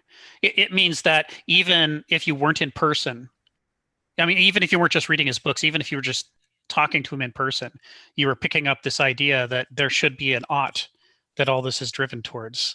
This should be in service to something useful. And that's part of what I'm loving about Anne steering us towards this half of the quote, is it is radically disruptive. It's an anti-modern thing to do, to say, what if we actually explicitly talk about what we would like to achieve, what the good that we want to do in the world, so that we can start evaluating how to get there? Because modernism doesn't like to be criticized, but you almost imagine it would prefer to be criticized than to have you actually propose an alternative. As soon as you start talking about values, it's like, hives, it's like somebody hit that guy before he keeps talking. It's in some ways the most disruptive thing we could do, to say, so what are we trying to achieve in the world? What good do we want to do? Well, Scott, I agree that we are in an anti-utopian era very much. That's a good way to sum it. And I see it happening, let's say, with a candidate that we had that was striving for a common good and a radical change in the American socioeconomic system, not that it doesn't exist in Western Europe, and suggested plans that were radical and was stoned as a utopian, as unrealistic, as a person. So there is this assumption now, this resignation to pragmatics, to what is, rather than to try and think out of the box. However, religion has not been solving the problem of value. The evangelists today, right-wing evangelists, have anointed our POTUS to as a messenger, if not God himself, and the value is faith itself. The value is authoritarianism. The value is who is making the decision that the good is the power. Power is good. And that I see a lot in faith in general. God is good, and what is good? Then good is what God does. So that doesn't help us with values. We will have to consider values as to the consequences to the common good, to the people. Something that Peter Singer was suggesting, although this theory is also imperfect. But I think the Democratic were horrifying.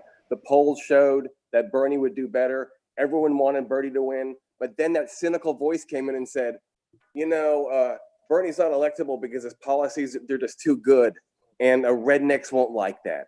Because the American cowboy redneck self-image likes a little suffering. We want gays and blacks to suffer a little bit because it makes us feel better that that differential relative happiness is so precious to us. So yes, Bernie would win. And yes, his policies are better.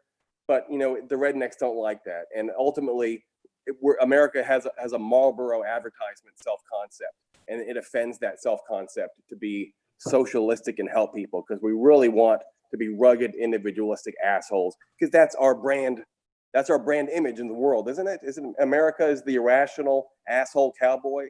And so we would fail to live up to that. You know, it's just amazing. It was incredible. The cynicism in the Democratic primaries was just vomitable. Yeah, but I see underlying it something that we go back to your pragmatism, anti-utopianism. And that is, we work within the Wall Street capitalist, savage, rogue, capitalistic system.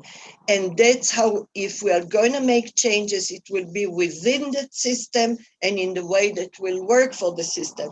The Democratic Party is just part of that very same system. So all the other ideologies of individualism and redneck, I see it as more as an excuse than really deep motivation. It's the branding. You're right. Yeah. Yeah, it's interesting. So, but I mean, it underscores what Anne was pitching here is essentially a direct confrontation against our instincts as moderns. You know, to talk about values, to talk about ethics, to look for a way forward is, you know, it's necessary, right? But it's radical. And it's an interesting time in history to be in when the most necessary thing to do to, you know, for the good of humanity is it has to be excluded by the system and treated as though it's a radical and unrealistic thing to do. You know, I think about just, I mean, so you're obviously talking about Bernie Sanders. So, you know, one of the interesting things about Sanders's platform is how much of it was unremarkable if you put it side by side with Eisenhower's platform. So we talk about it as though it's a left-wing platform, but it's actually a right-wing platform. It's just we've moved so far in one direction that the normal middle-of-the-road Republican policies now seem to us hopelessly, ridiculously far left-wing, which is fantastic. I mean, if you're looking for metrics of where we are, that's a remarkable metric. So I think, you know, also the other thing is when you talk about values and you talk about the good of humanity, there is an extent to which the younger generation is highly motivated politically by those sorts of discussions. And it's a lot of the sort of middle-aged and older voters who are sort of more skeptical about it and are like, well, we have to be pragmatic. There's a generational thing going on right now in US politics that again sort of lines up with, you know, if you want to reach out to the next generation with philosophy, start talking about ethics and things that, you know, what ought we to be doing, and you're going to attract a whole new demographic who want to get involved. At our ages, you know, our middle and upper ages, you know, we're the minorities that want to talk about this stuff. But you know, I think some of the younger folks, it's the majority of them. Well, you know, and the thing too is, I think if you're going to try to achieve a new shared value coherency, everybody across the spectrum has has to give each other space to discuss those values, to examine those values. And so, you know, polemic confrontation isn't going to get to any sort of coherency. And you know, for example, I have to give this. I, like any average individual, is all for a clean, healthy environment. In the course of my lifetime, what that meant in the 1970s was that we had to stop using paper products, all paper products, to save the forests. And so all of a sudden, what do we have in all the grocery stores? Plastic bags. That was not a coherent, I mean, at the time, I remember thinking, geez, I'm not a scientist, but this flexible plastic stuff seems to me much nastier than our old paper bags. I mean, isn't there a way to, you know, think about whether we've jumped from the frying pan into the fire?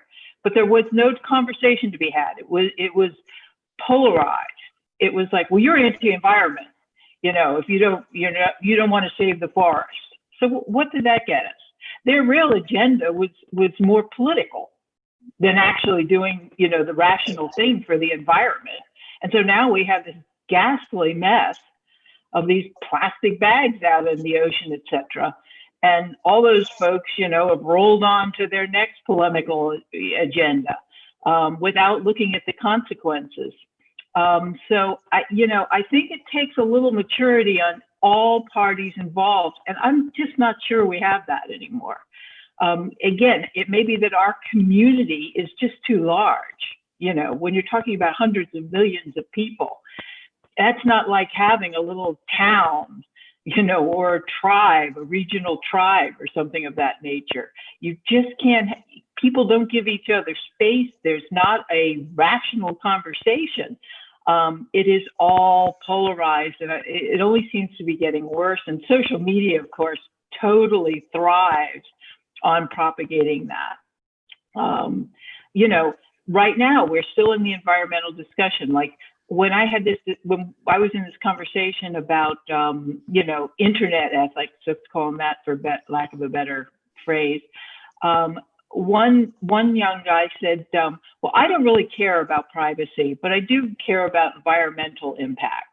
So, okay, that's great. He wanted to bring an environmental framework, and then it's a matter of expressing what does that mean, you know, and what impact then should that have on, for example, maybe the regulations that we impose on the big platforms, which of course aren't the internet, but you know, Google, et cetera, that are sort of exploiting all of us. You know, we rushed into letting Google, Facebook, Amazon take over and co-opt the internet. We never even got a chance for a conversation. And now they're so big, we're subject to them. You know, so I don't know if the answer is that if we're going to move towards something better, we need to first break down the big social structures that we're trapped in right now to smaller, localized kind of communities. But, you know, right now, I don't see coherency even remotely on the horizon, unless you go, unfortunately, to a totalitarian model. Which I don't think anybody wants that either. And, you know, I'll call it out, People's Republic of China.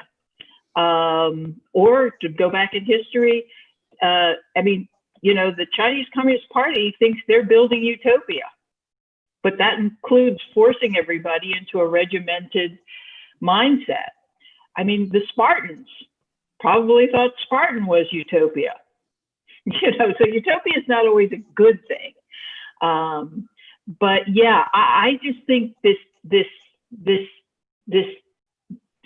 total incoherency that we're trapped in, as long as we're in our present societal organizational frameworks, I could see us getting more and more enmeshed in it, to where we'll all basically just be regimented, or I don't know, you know, science will run everything.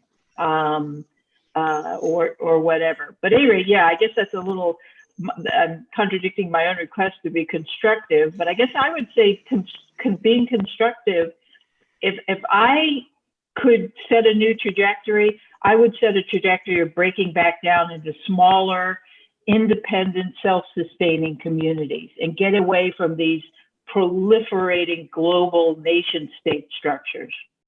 But I don't think that's going to happen anytime soon.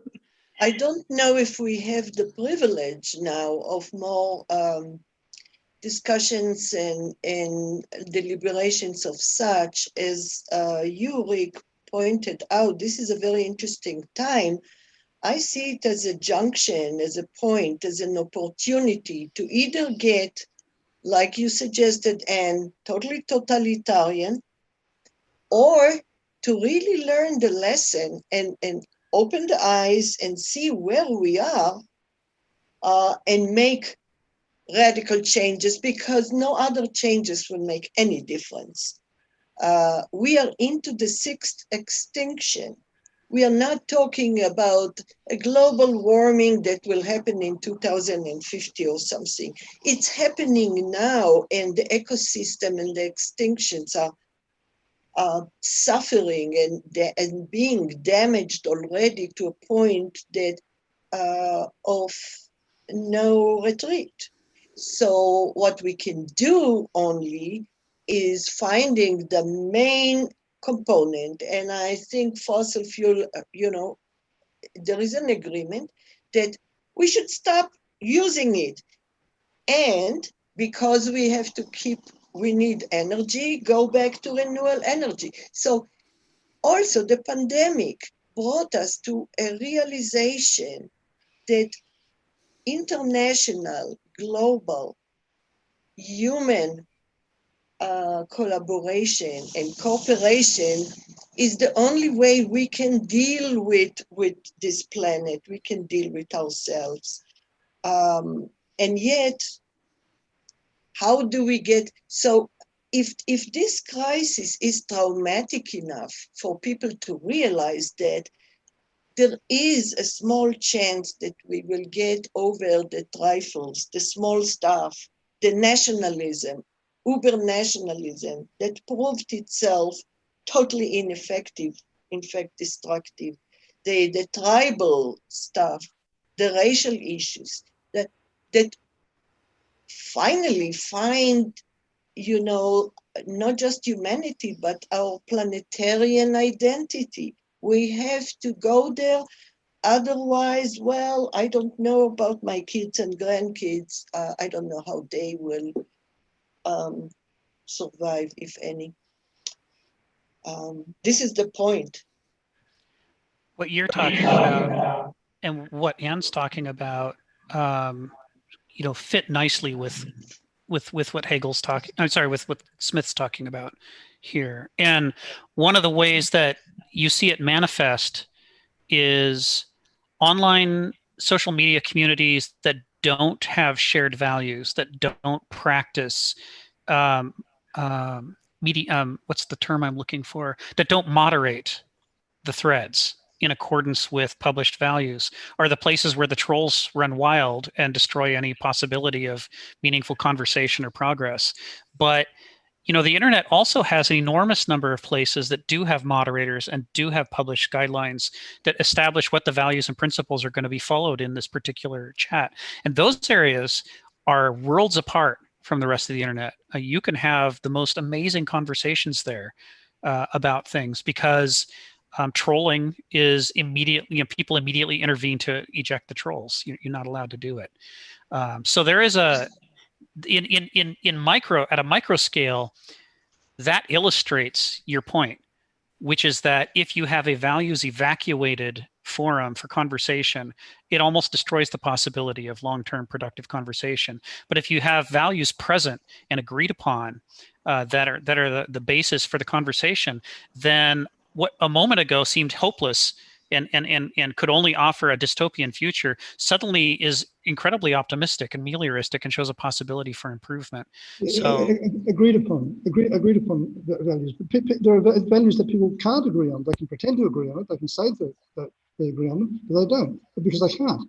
But if there was a principle that you could introduce to the world that had the potential of opening the eyes of everyone, some revelation, then you could get that unity, or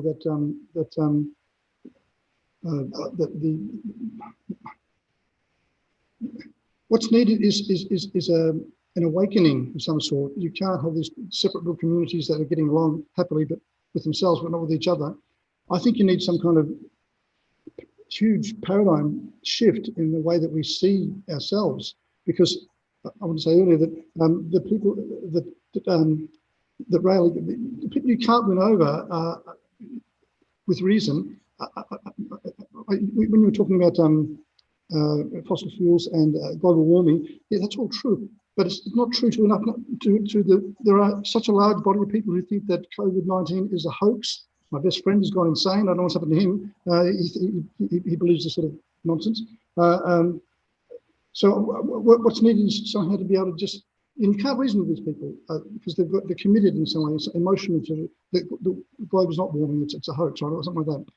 If there was a way to make everyone see, unfortunately you can't do it with reason because a large proportion of the population are not open to that sort of reasoning. They can't do it, but there might be another way of doing it. Just one little revelation that will change the world. And I think it has to do, personally, if not everyone seems to agree on this, but that we don't choose our beliefs. We can't choose our beliefs. We believe what we believe, and we're stuck with that until we change it through learning or experience. When I say that, half the intelligent people I talk to, or more than half of the intelligent people I talk to, say, no, that's not true. Of course I choose my beliefs. Okay, I believe what I choose to believe. Well, because so many people think that's true, and I can see with absolute clarity that it's not true. Maybe there's a way, and that can be proven. You know, I don't have to persuade you with persuasive argumentation. I can prove it, or if it can be shown, like the roundness of the Earth, that everyone will concede.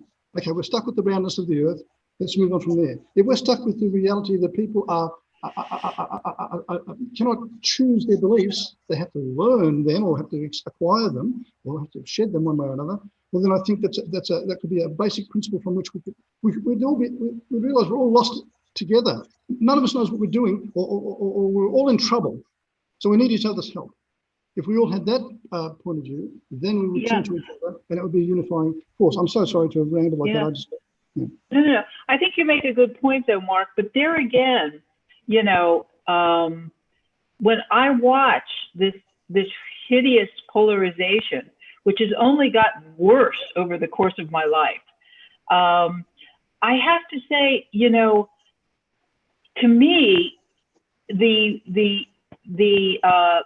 proponents of global warming need to ask themselves, stop denigrating the folks that don't trust what they're saying, and say to themselves, why don't people trust what we're asserting? There's a reason. Most people are reasonable. I'm not pessimistic about people.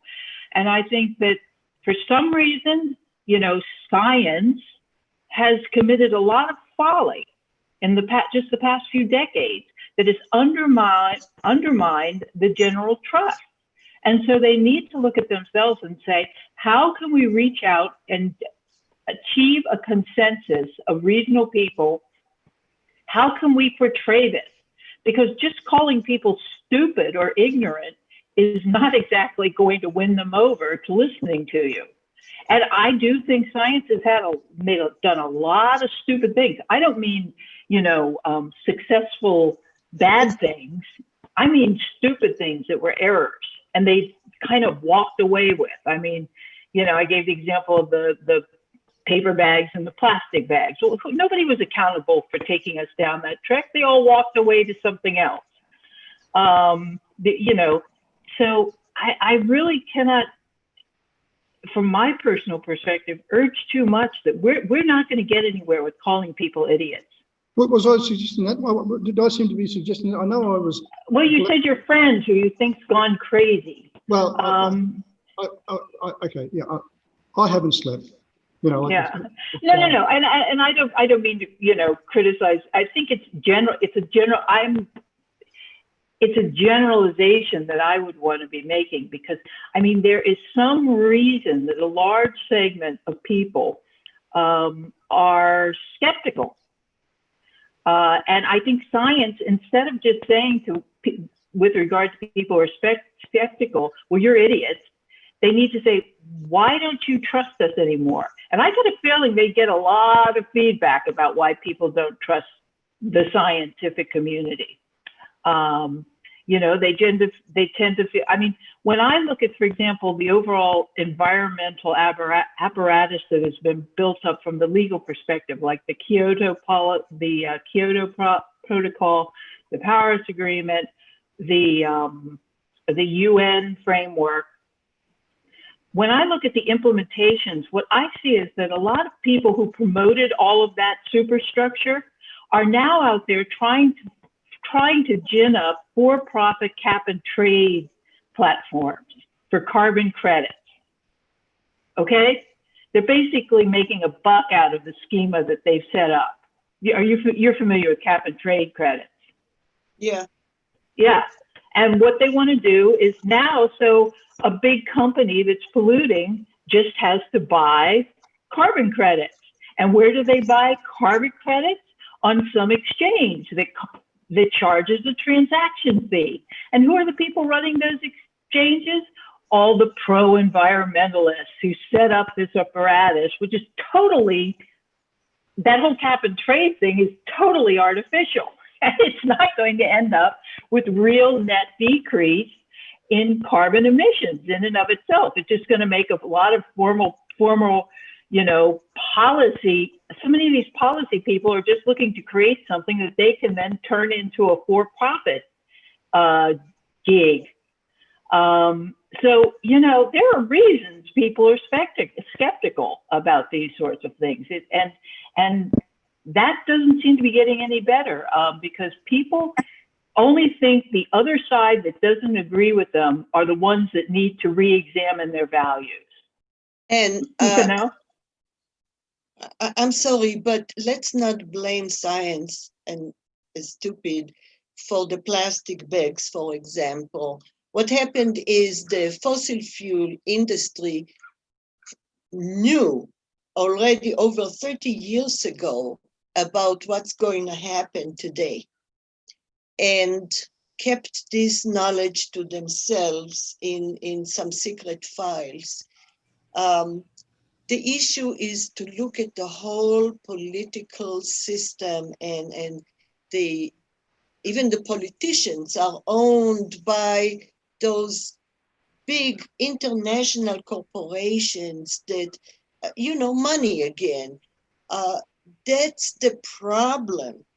They are implementing and interpreting science. The science itself showed what was going on or what will happen. Also, environmental group is part of Extinction Rebellion. I have to say we are not, many of the environmentalists are not compromising and suggest more radical issues than giving those carbon credits. But again, the system of some, let's say like Greenpeace, have to negotiate with a system to get some, they compromise, so they get a little of what they want and they give a little or a lot. Again, they are owned. We don't have a real democratic society in which the interest, the real interest, have a starting point and an equal starting point to converse and to convince whoever is best, has the best solution for the common good. We start with power and we end with power, and that's why we need a very radical change right now rather than change the players on the chessboard. And that's a good point. And just to be clear, I was not blaming science about the plastic bags. I'm blaming the environmentalists of that era.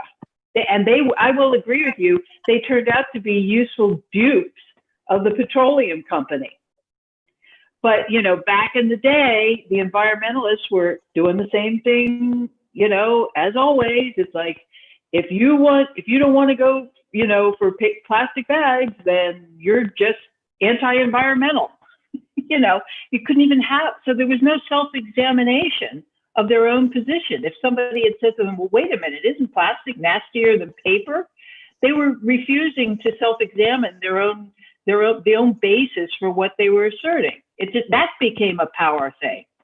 It's like, oh no, I'll just call you names. I've decided this is the way to go, and this is the way we're going to go. And they were successful, and look what we've got. And the quote "they" of that story, they've all walked away. No accountability, and the same technique going on. What makes me upset is it doesn't really achieve the purported goals. We're not reducing carbon by all this cap and trade BS. We didn't help the environment by switching to plastic bags.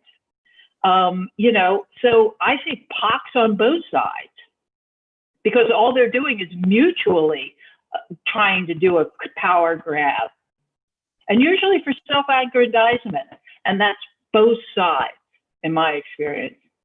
But at any rate, so just to clarify, no, the plastic bag thing, I blame on the 1960s environmentalists. I'm very excited by the Trumpian suspicion and skepticism about everything, because I think it's potentially utopian and revolutionary. I just don't know what to do with it.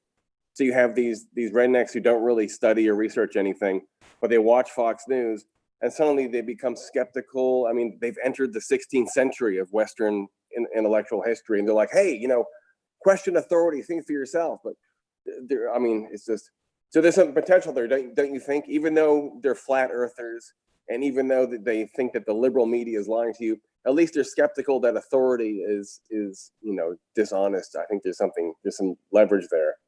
But as far as someone mentioned a second ago that I choose what I believe, someone talks this way, and I've seen a lot of that. It's like a badge of power. When you say screw the truth, I choose what I want to believe. I choose what I want. It's kind of like it's like an alpha display. And I think people find that arrogance attractive, and they're not looking at the content. They're just looking at the fact that they're looking tough, and they're refusing to believe the truth, and that makes them better or higher than the truth.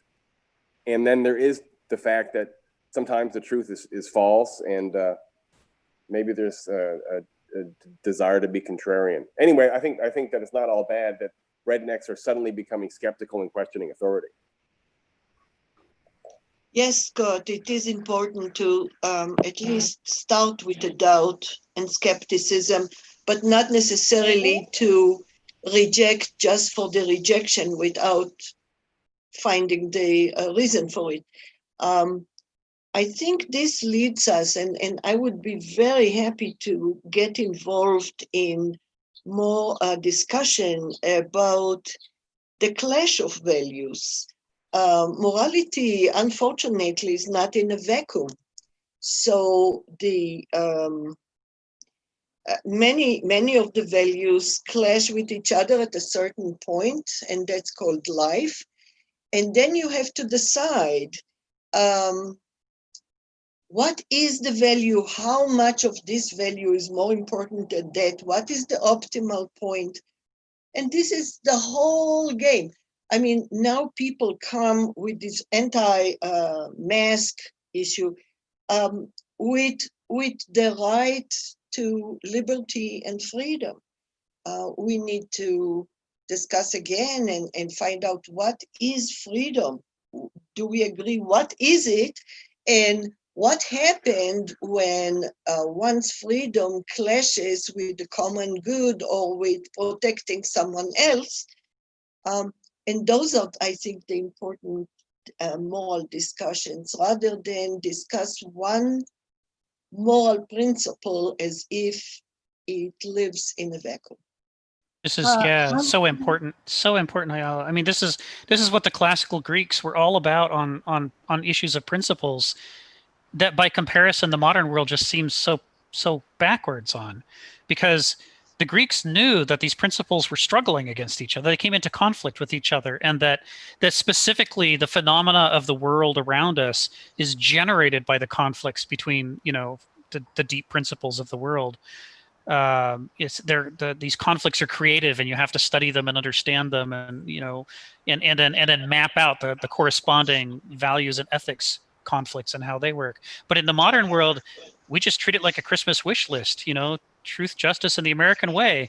And the more we add to the list, the happier we are. Look at this great Christmas wish list I'm going to get of great values. And of course, it completely leaves out the fact that, but what happens when they conflict, which they will do?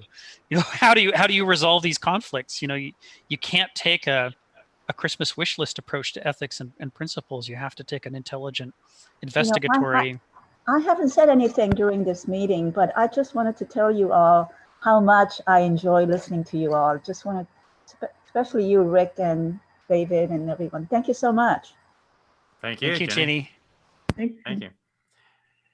Yes, there are models that do talk specifically about values and a hierarchical structure of developmental psychology, and what's important to some people at a certain developmental level. Anybody knows the spiral dynamics model. This isn't the place to go to a full presentation of it, but I would urge anyone who's interested in that to in that area to look that up, spiral dynamics, and the integral model, which I think is actually really very valuable in the way that it models how values evolve through the psychology and through countries and communities and collectives, step by step, hierarchically. Because these conversations inevitably do get to the question, how do we get humans to evolve, to grow? How do we get human beings to get better? I mean, that's the purpose of psychology. Psychology has been around for 150 years, and we're just starting, I think. We're just starting to get good at that. We don't really know. We're just beginning to understand how a human being evolves and gets better and grows into higher, different values. So all the people that we're talking about, people who are uneducated and poor and malnourished, and people who are highly religious, people who are highly capitalist, people who are highly scientific, and people who are environmentalists. These are very different values, and how do we coordinate them? Or how do we get people, if we identify some as higher than others in a hierarchical structure, like Maslow's hierarchy of needs, how do we get them up the ladder? We don't have good answers to that. We're just beginning to get good answers to that. I think it's never going to be one magic bullet. We're going to have to do a lot of different things, 6 or 7 or 8 different things in order to do it. But we're a long way away from even any of this being even on the table. This isn't even anywhere near the popular conversation, I don't think.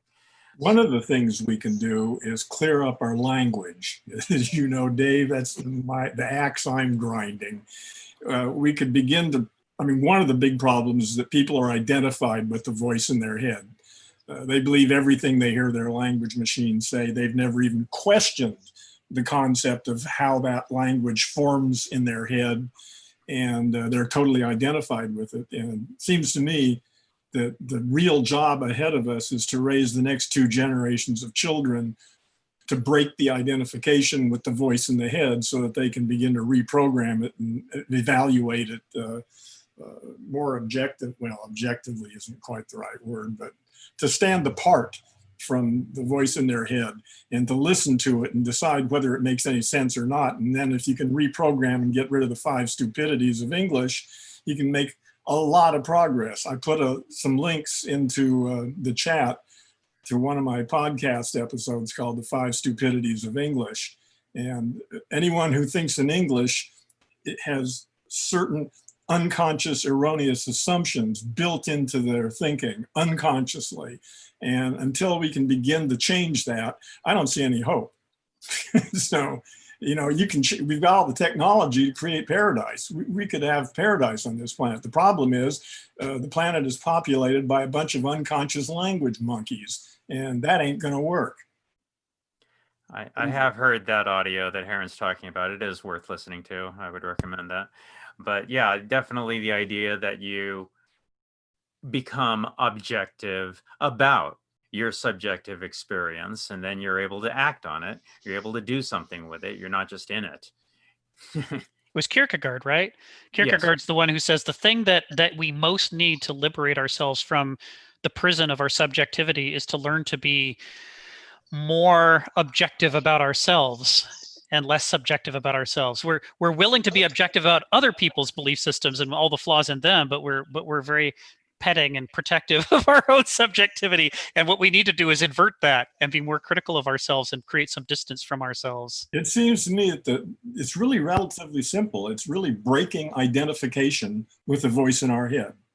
Is that probably 95% of people, when they hear that voice, they think they are doing it. And they therefore believe everything they hear it say, when in fact it's impossible for me to construct what I'm saying right now in real time consciously. Picking words, putting them in the right order, organizing my vocal tract muscularly to pronounce all this stuff, it can't be done consciously in real time. This is the way my language machine works. I've reprogrammed mine significantly, and most people aren't even aware of the issue. Yeah. Well, I don't know how simple it is to most of us. Philosophically, it's the subject cannot be an object. How can a subject objectify its subjectivity? You know, there is a contradiction here, but actually neuropsychology shows that we have different systems in the brain, and there is one that kind of checks and reflects. It's called the reflective function. So to some degree, but this reflection works on inference, not on direct observation. So it's still faulty. And it looks like one of the tragedy of human existence, just like mortality is, you know, the impossibility of stepping out, being object and subject at the same time. Yeah, but once you realize that, in a sense, just acknowledging what you just said puts you in a whole different game. Yes, absolutely. And language, you know, language is another topic that will be very interesting for me to engage if it is a topic here, and on many levels, on the level that you suggested, and on even deeper level, whether words and language can really encompass, and how does it encompass our mental and emotional life. It will always, words will always be constraining the experience. I mean, about experience and words. So that's another subject. But myself as a multilingual, I can see what you said about having different perspectives about the meaning of a concept. That's certainly one of the ways to create some freedom. You know, this is the Greek premise about free will and determinism is so much more sophisticated than the modern one. We have this really crude one, but they understood that the way it works is, you know, up until the point where you finally start to treat yourself with some disconnection and observe yourself, until that moment, you don't have any freedom at all. You're just subject to the machine, as Heron says, to your language machine. And it's not until you start to invoke that faculty, flawed though it is, to be able to. Kenneth Smith uses the term to dislocate the joint of your mind, to make it bend back upon itself, so that instead of looking out, you're able to look in. He says it's a counter-natural thing to do, but it's also something that you're capable of. It's just nothing in our normal life encourages us to do it. But once you begin to do that, you create the possibility of being able to observe what makes you tick inside and being able to make some choices about it. But until that moment, you don't have any choices about it because you are yourself. You're too equated. You know, Rick, that's an interesting, in a way that intersects in an odd way with, you know, concepts of forgiveness. Because, you know, as people often say, if somebody's done something wrong to you, if you don't forgive them, you get trapped in that lack of forgiveness, you know, so you have a desire for revenge or this or that. And you know, you trap yourself. So it is sort of, but that's something you do in your own mind, is forgiveness. You basically say to yourself, I'm not going to give this power, whoever was the wrongdoer towards me. If I get trapped in revenge or, you know, sadness or whatever, I'm giving them more power over me. But since those are natural responses, revenge, etc., you know, wanting to get revenge, you have to take hold of yourself and say, I am just going to let this go, which is another way of saying forgiveness, and walk away, because that's the healthy thing to do. And that is very, it's, as you know, it's astonishing. You see it like in true crime all the time. There was this woman in the 80s, Betty Broderick, and she'd been married to this guy. They were both Roman Catholics. Well, after X number of years, 15 years of marriage or something, when he's a big successful lawyer, he divorces her to go marry his secretary. Well, she just could not get over that in her head. I mean, she cognitively understood, I mean, she rationally, consciously understood that a divorce had occurred. She was divorced. But at her value system, which was partially this Roman Catholic value system, she could not accept that he was not her husband anymore. In her mind, he was her husband. Well, what did she do eventually? Because she didn't examine the effects of that held belief, she went and shot both of them, murdered them. And you just see it all the time in a lot of violent crime. These people think they're acting coherently, you know, with this deep-seated belief. Some guy down in Florida a couple weeks ago murdered 3 people. Why? Because they had repossessed his truck. And as he shot him, he was saying, "You took my truck."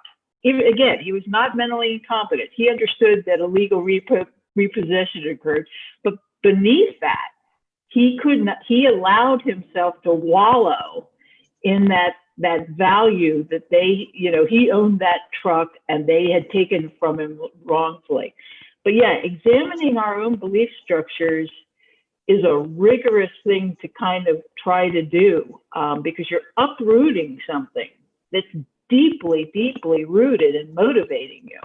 And yeah, it's fascinating. That's not easy to do. And then you just see when it builds up into an overarching, you know, in a community, in a society where everybody's holding a certain societal value that's wrong, you know? But to try to get that uprooted takes things like war, like the Second World War, vis-a-vis the German society held beliefs at that time. Because basically, I believe we all think we're acting rationally. Nobody says, oh, I'm going to act irrationally today. We all think we're doing the rational thing. People believe the story that's running in their head. They think that's what reality is. So, you know, it's just because they can't separate themselves from that, they think that's reality. But you're saying they have a choice. Well, pardon me? You're saying that they do have a choice and they can overcome that, which is well, I'm saying the concept of I is even questionable. That's just another story running in my language machine. Yeah. Yes. I mean, it's not a bad story necessarily, but it certainly isn't reality. It's just a way of making sense of my experience. There's a me in here and all that, but that's just a story. You know, as a psychotherapist, I have so much to say about it that I'm not going to even try at this point.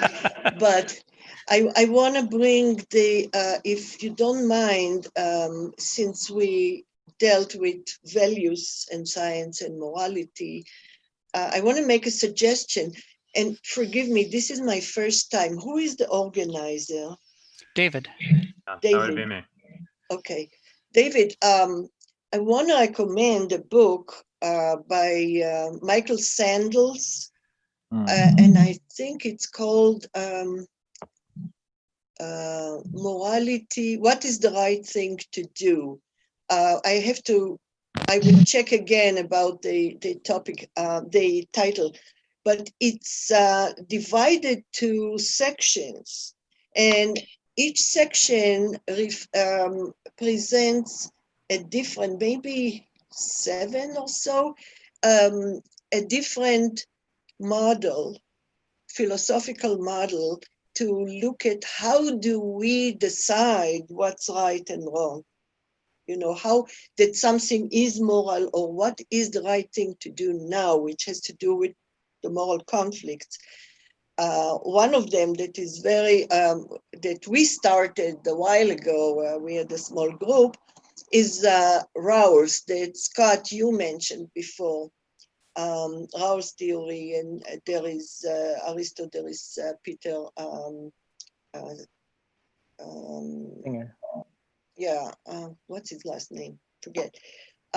So, you know, if we can do one section at a time or so. I mean, this is just a suggestion. Which meetup, which meetup group are you from? Well, I mean, I live in Santa Fe, New Mexico, first of all, and the pandemic opened to me this ability to connect with people from other locals. But I'm here with the Santa Fe Philosophical Society. We have several meetups. I'm also an artist, so I have some art meetups. You know, whatever I see. But the reason that you're here means you joined one group. Which group was that? Let me see. What Yeah. is it? Well, Philadelphia philosophy, something? that might have been it. Yeah. Okay. All right, then I'll email you, and we'll see if we can. Yeah, those do sound like good topics, and we should probably get onto. I would be happy to do that. Yes. Is this group just for Americans? So I mean, I'm in Australia. I'm in Melbourne. So I mean, am I? Is that sort of okay or not? Welcome, brother. You're an earthling.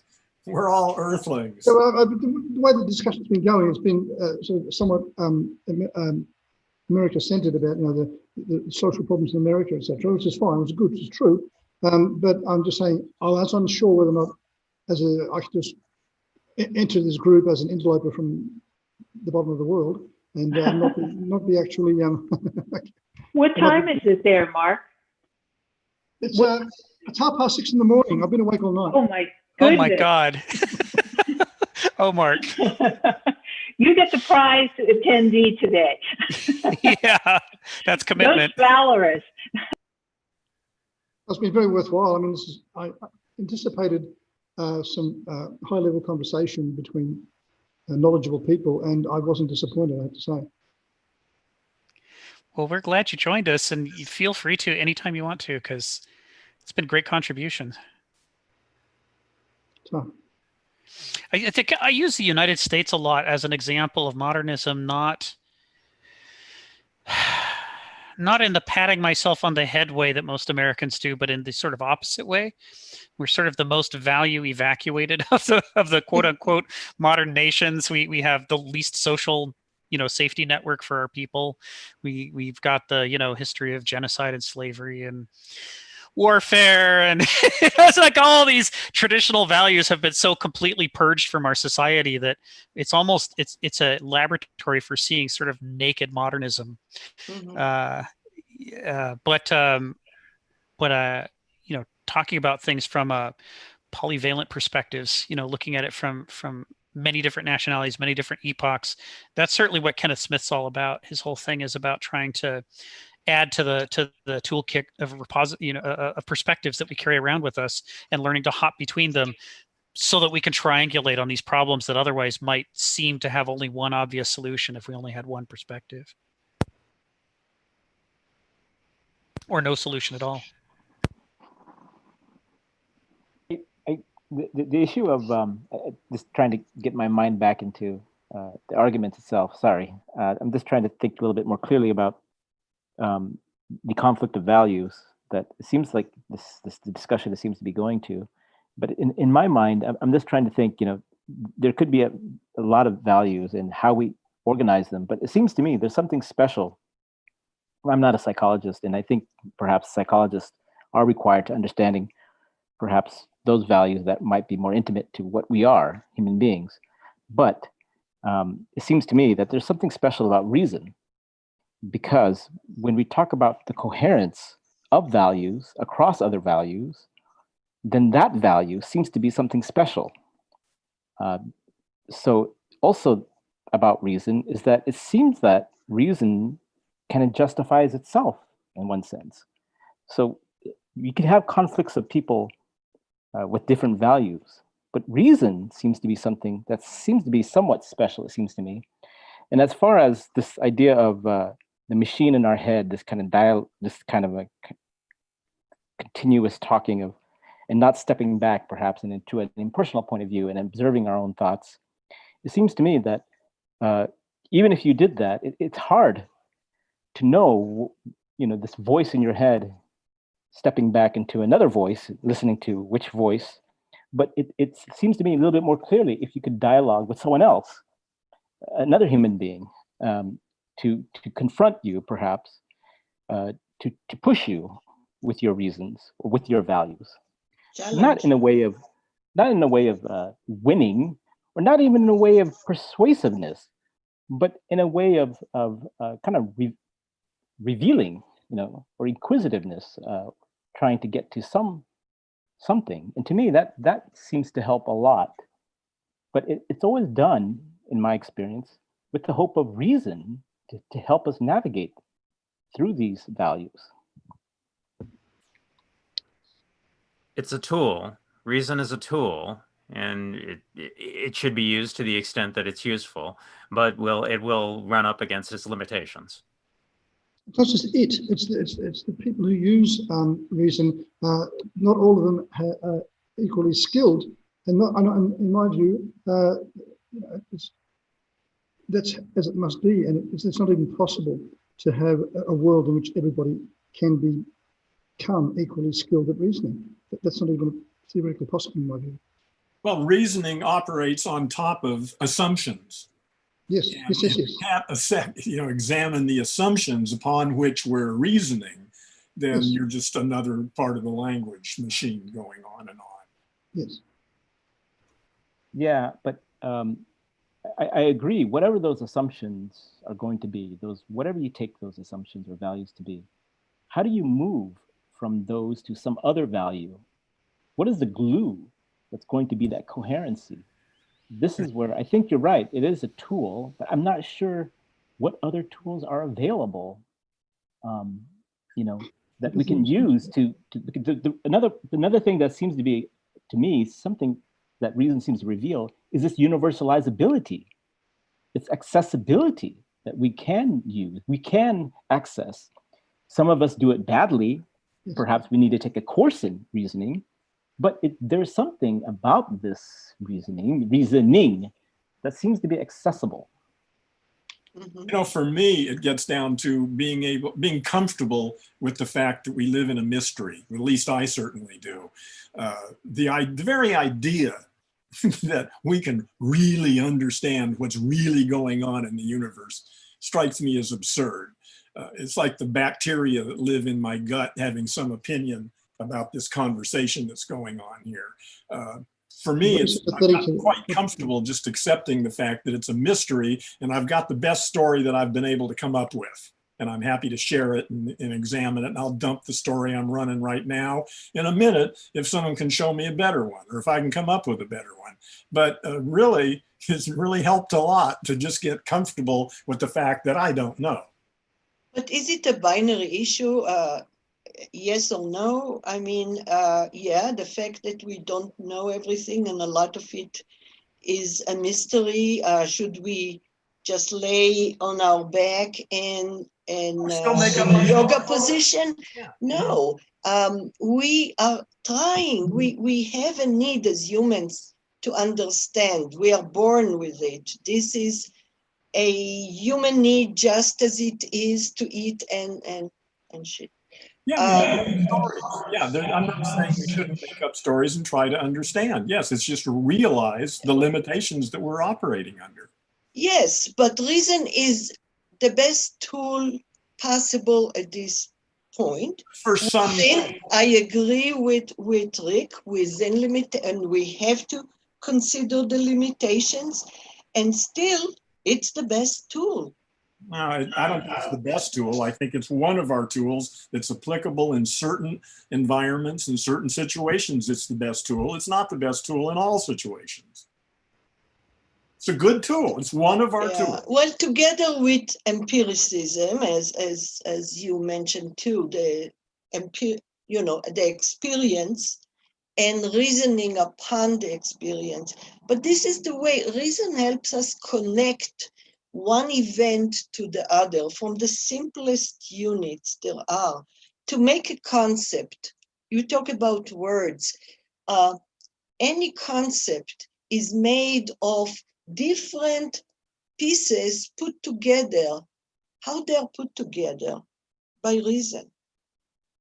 But not only that, but if the scientific community or the business community or whichever community is inconsistent, or the religious community, then it seems like I feel a sort of normative ought not to believe.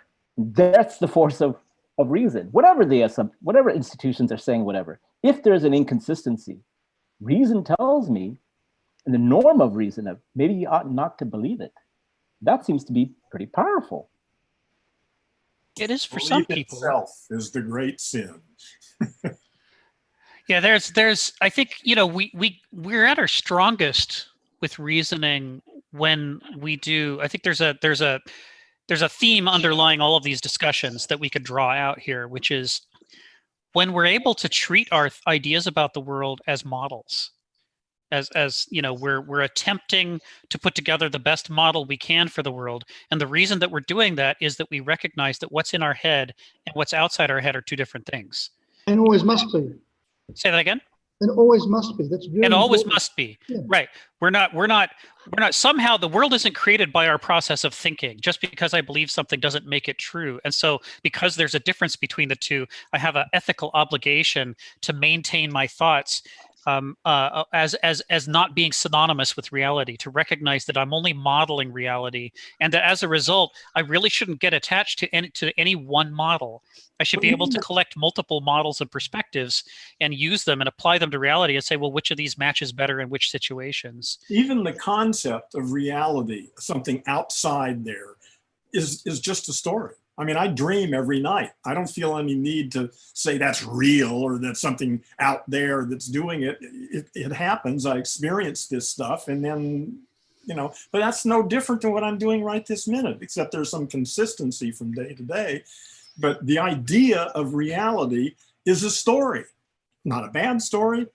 It's a very useful story, but it doesn't make it any more than a story. Okay, Well, if you dream that somebody came and asked you for $500, and you get up and oh, this was a dream. And you keep the $500 in your pocket. However, if you get a bill from the IRS for $500, you take it seriously, whether reality is a story or not. Yeah, they're different stories. I'm not quarreling with that. I'm just saying the idea of reality itself is a story. We don't know. I mean, it gets down to this mystery thing. Well, I find myself with all this stuff going on. I showed up here, got a story shoved down my brain when I was a kid.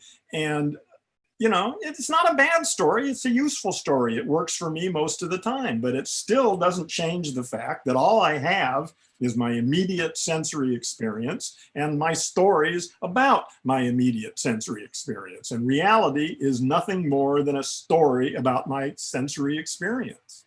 And it's a good thing to keep in mind so that we will not get caught in a sense of certainty too much, and we continue to pursue information and whatever is the truth. Yeah.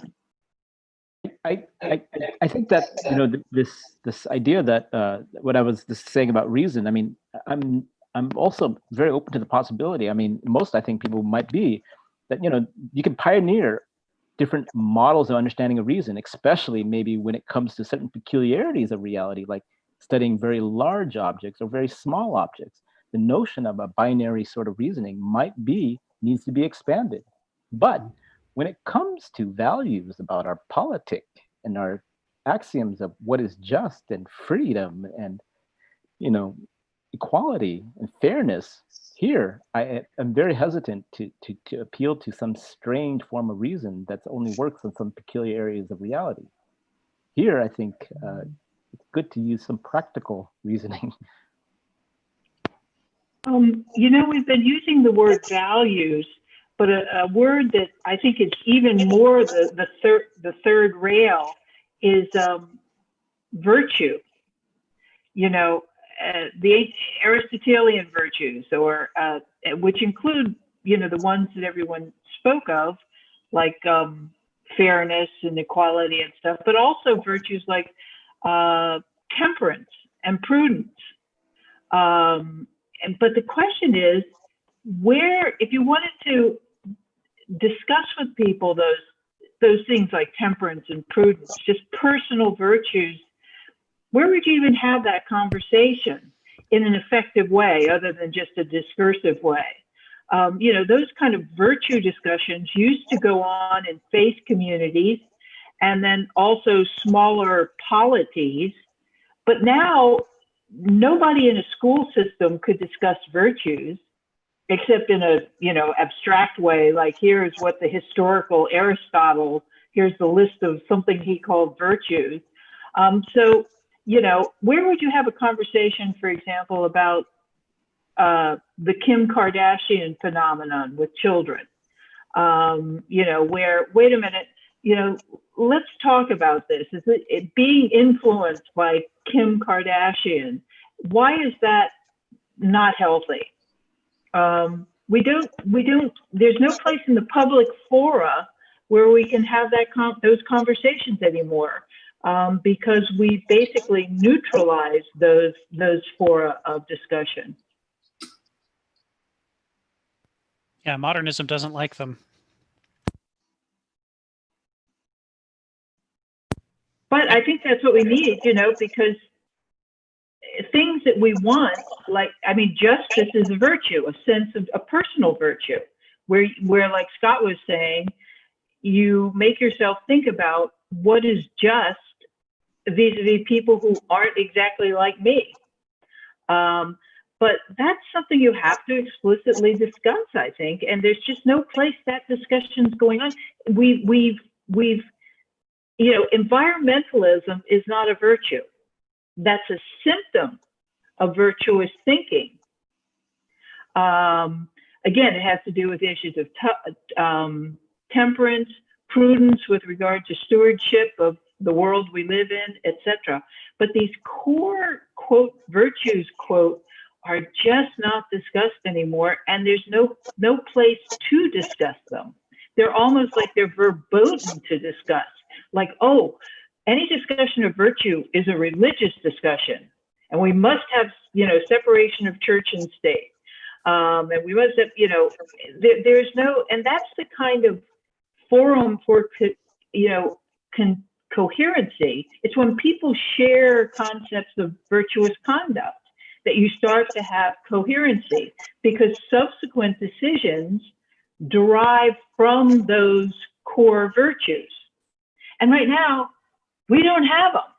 We have these higher level things, like environmentalists and stuff. And that's why people have trouble discussing that, because that's not a virtue. And virtues are personal. I mean, you need public shared discussions about them and their implications, but the inculcation and then the refinement of a virtuous character is something that we have to do individually.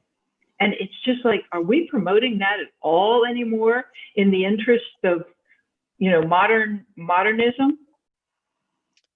Actually, Aristotle's concept of virtue was a little different than a value, and it had to do with the thing itself, the consistency of the value with whatever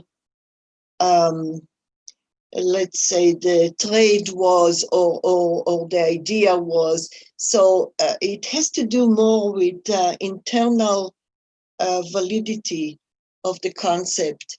I rather would have debates and discussion of values, because most people, going back to the meaning of words, with virtue, we attribute to a certain value a higher status than some others. Virtue is something that, by, given already, the word is better, is good, or is even best. I think that would lead us to a different discussions of, again, why is this value better than others? So what we need to discuss is the foundation of how do we determine the goodness or the rightness of a certain value. And that's why I suggested that book before of Michael Sandel.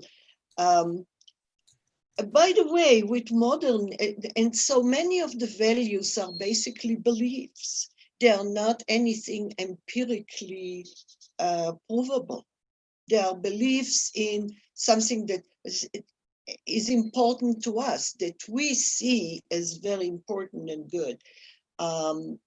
But we can't justify it by reason, for example, at this point by reason. Sometimes we can, sometimes we can't. But there is always a basic assumption, and we always start with a basic assumption or with the axiom of how do we start a discussion on something good, on values, on beliefs. And it's a problem. It's not simple, but basically we shouldn't start with attaching virtue or a higher status to any value before we start the discussion. And, modernism and young, right now we are in a normative anomy, I agree, especially in the United States, but young people, as somebody mentioned before, are the hope. I see a lot of strive to a better world and a better society. I see the queer community as a very, very positive in its foresight of tolerance and humanism. So it is not all that, but I think the older generation, the tradition is really having is kind of in its last breath. So we will have to move on to some radical changes also in the culture, which means in our values. I tend to see Earth as a living organism that's going through a kind of metamorphosis. And I think a lot of the old ways of thinking are just going to die out, as they should. The caterpillar disintegrates as the butterfly takes shape. And it's a messy process, but in the long run, and then actually the butterfly and the caterpillar aren't really at odds with each other. They don't need to be anyway. We need the caterpillar to keep the old thing going, while those of us who are creating the butterfly are busy doing that. There's no need for us to be at war with each other, although that's the way it is now. But yeah, I think probably a lot of people are not ever going to be part of this new world order, as some people call it. And that's okay. They're going to do their job to keep the old way going. And some people can do that in a loving way. And that's a wonderful thing. But there's a new world coming, and most of the old ways of thinking are just unworkable now. And it's up to us to create a new world. Agree. There are ways forward. I mean, certainly we're talking about basically the eristic model. The aristoi are the ones that are concerned with values and virtues and meaning and higher philosophical concepts, which again, as we've been constantly saying, that has no place in the popular culture, the popular conversation. But that being said, there are ways forward. There are examples. I mean, you'd have to take everything on a case-by-case basis. I would point to things like Canadian healthcare, the political, economic, sociological situation in Scandinavian countries. There are pockets of advanced thinking, progressive thinking, where that seems to be pointing towards a potential future. Yeah. But it's very, very isolated. We're early. That's all. It's mostly caterpillar out there right now.